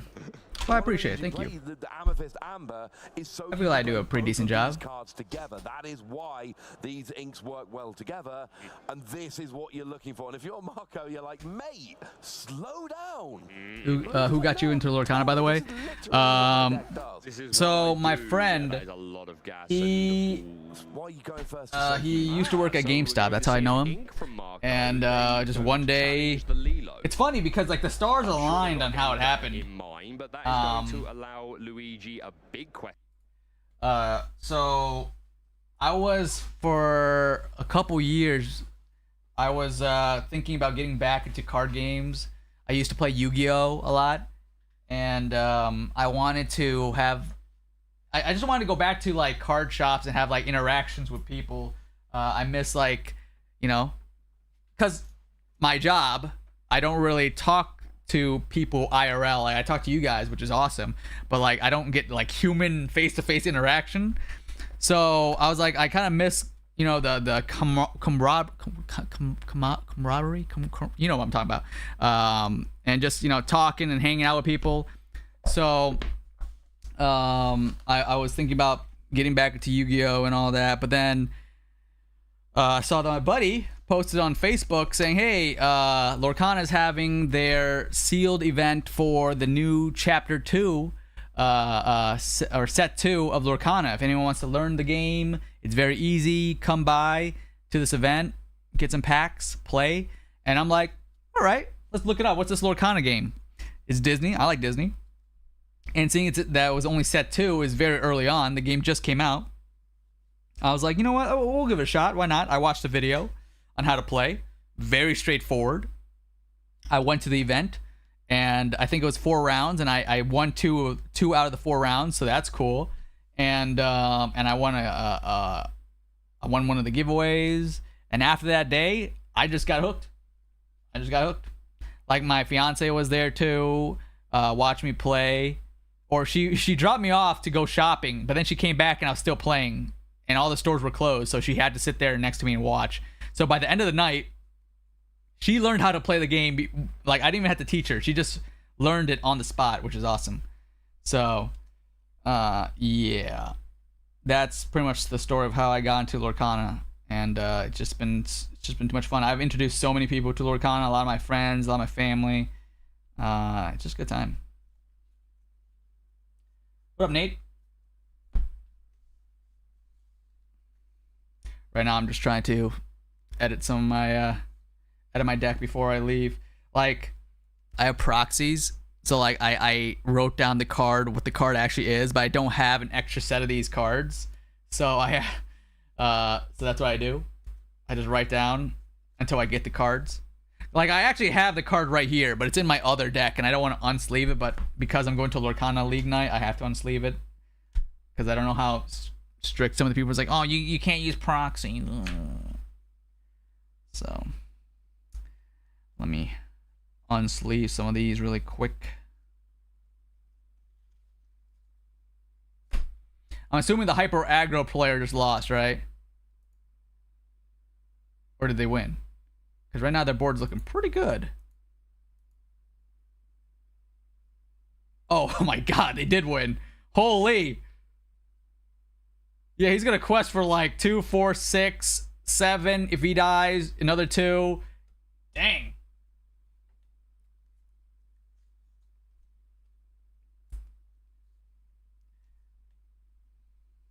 Yeah, good games, good games. Marco can't do it. It shakes the hand. You don't even quest with Baloo. You use Baloo to challenge Robin Hood, and then it goes away. We heard the two sides to it, and Marco just said, look, I didn't have the answers in one game, I did have the answers in the other, but that I have to top deck the answer. I think it was really interesting when Marco said that. It's not, oh, I've got the answer, if I draw, it's going to be fine. It's, like, I have to find the answer. Hey, do you remember me? Do I remember you? Of course I remember you. Gives me a little bit of hope as a Nate Dogg, dude. player. If you find your swords, you're good. If you don't find it quick enough, oh, it can be very, very brutal playing against those games, because you don't have many many turns. You got a couple of turns, it's over, and I got to say, Crap, I gotta get gas for my car too. Italian stream as well. Oh, it's gotta great. play nicely with others. Yeah, they're a great team. It's been great to meet them, but we've got something very exciting coming up for you very, very shortly to fill some time because that game was so quick. Man, I would love to be a commentator. Obviously, I would love to play, but I would love to commentate. In the past, I feel like I got the stuff to do it. I got the You skills. see the two players. We have our broadcast partner, Joe Kersey, a real specimen of the Lorcana game. On the right-hand side there, one of our casters. Hope you do well tonight. Thanks, man. I'm trying out this new deck. It's game designers of Lorcana, it's works pretty with Steve awesome. Warner, one of the main It's a makers pretty of the game, awesome deck, designing the game, and also helps with the translation. which I can show it off in a little bit here. Got his fingers in a lot of different Lorcana But it's really plays. cool. So yeah, Very Tim, fast deck. Great to have him here. He's such an awesome guy. He always wants. I haven't really messed with a lot of the new Set 5 cards yet because I'm focused on Set 4 for the tournament. But at Lorcana League Night, everyone's using Set 5 cards, so I just want to build a fun little deck here. I'm very interested to see which of these decks. But let me show you what I'm cooking here. Let me show you what I'm cooking with. An incredible player. Don't tell him I'm trying to get this area cleaned up here. You have Dreamborn Winnie Sorcerer? I do. I do have that card. I don't have it in a deck or anything because I can't find a second. good use I for came it, first, but I didn't actually even face him, so I was able to. No, I had to play both of you. Yeah, you I got top 4 playing both of you. I'm the only one that had to. Let's see. All right. Put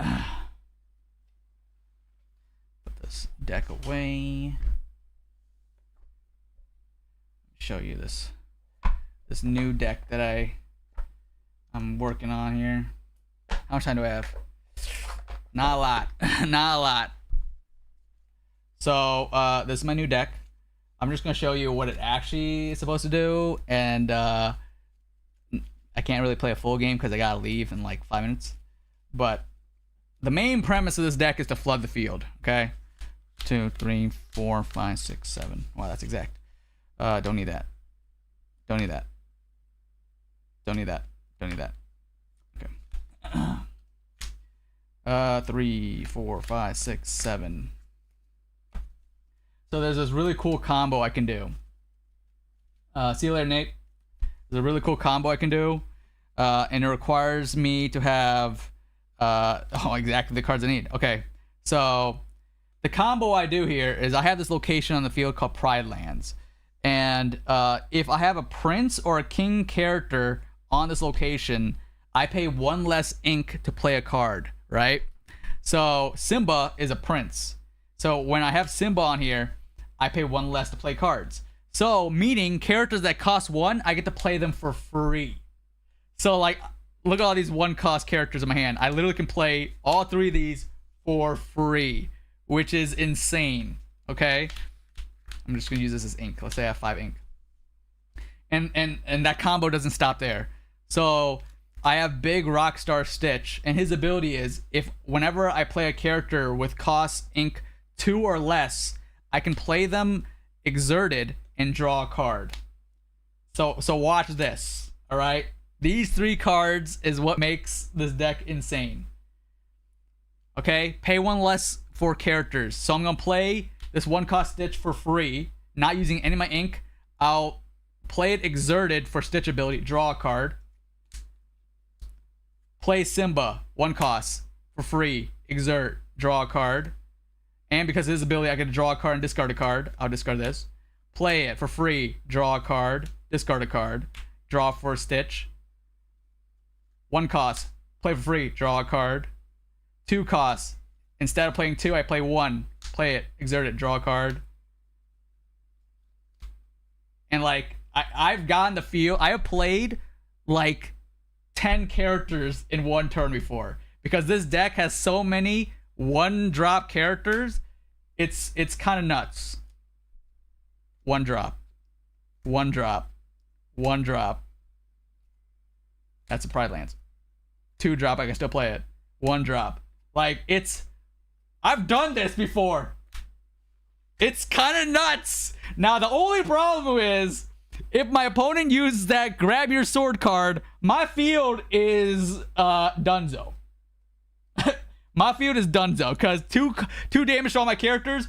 Piglet's dead. Kita's dead. Stitch is dead. Simba's dead. Simba dead. Stitch dead. So yeah, I gotta be careful. I can't overcommit to this play line, but it's really cool when it pops off. So that's the deck that I'm trying out tonight. Hopefully I do well. We'll see. I'll report back. But yeah. That's what I'm cooking with tonight.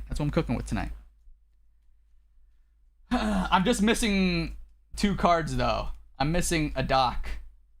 I'm missing 2 docks. So I have like these placeholders in. Hopefully someone at Lorcana League Night will have copies for me to borrow. Like I have 2 of them in my deck. I just need 2 more. And Thrills plays dwarves, so he needs his dock cards, so I can't borrow from him. But oh well. It is what it is. Alright. Pack up here. And get to stepping, because we gotta go get gas. But alright guys, thank you so much for hanging out today. Hope you guys enjoyed the Gamescom watch party. Hope you guys enjoyed some Lorcana. Now that I know that you guys are interested in seeing me practice, what's today? Today is Tuesday. Tomorrow's Wednesday. Fiance doesn't work tomorrow, so I might hang out with her tomorrow, but we'll see. But I will definitely live stream one more time before I leave for Canada, and we'll do a practice stream, all right?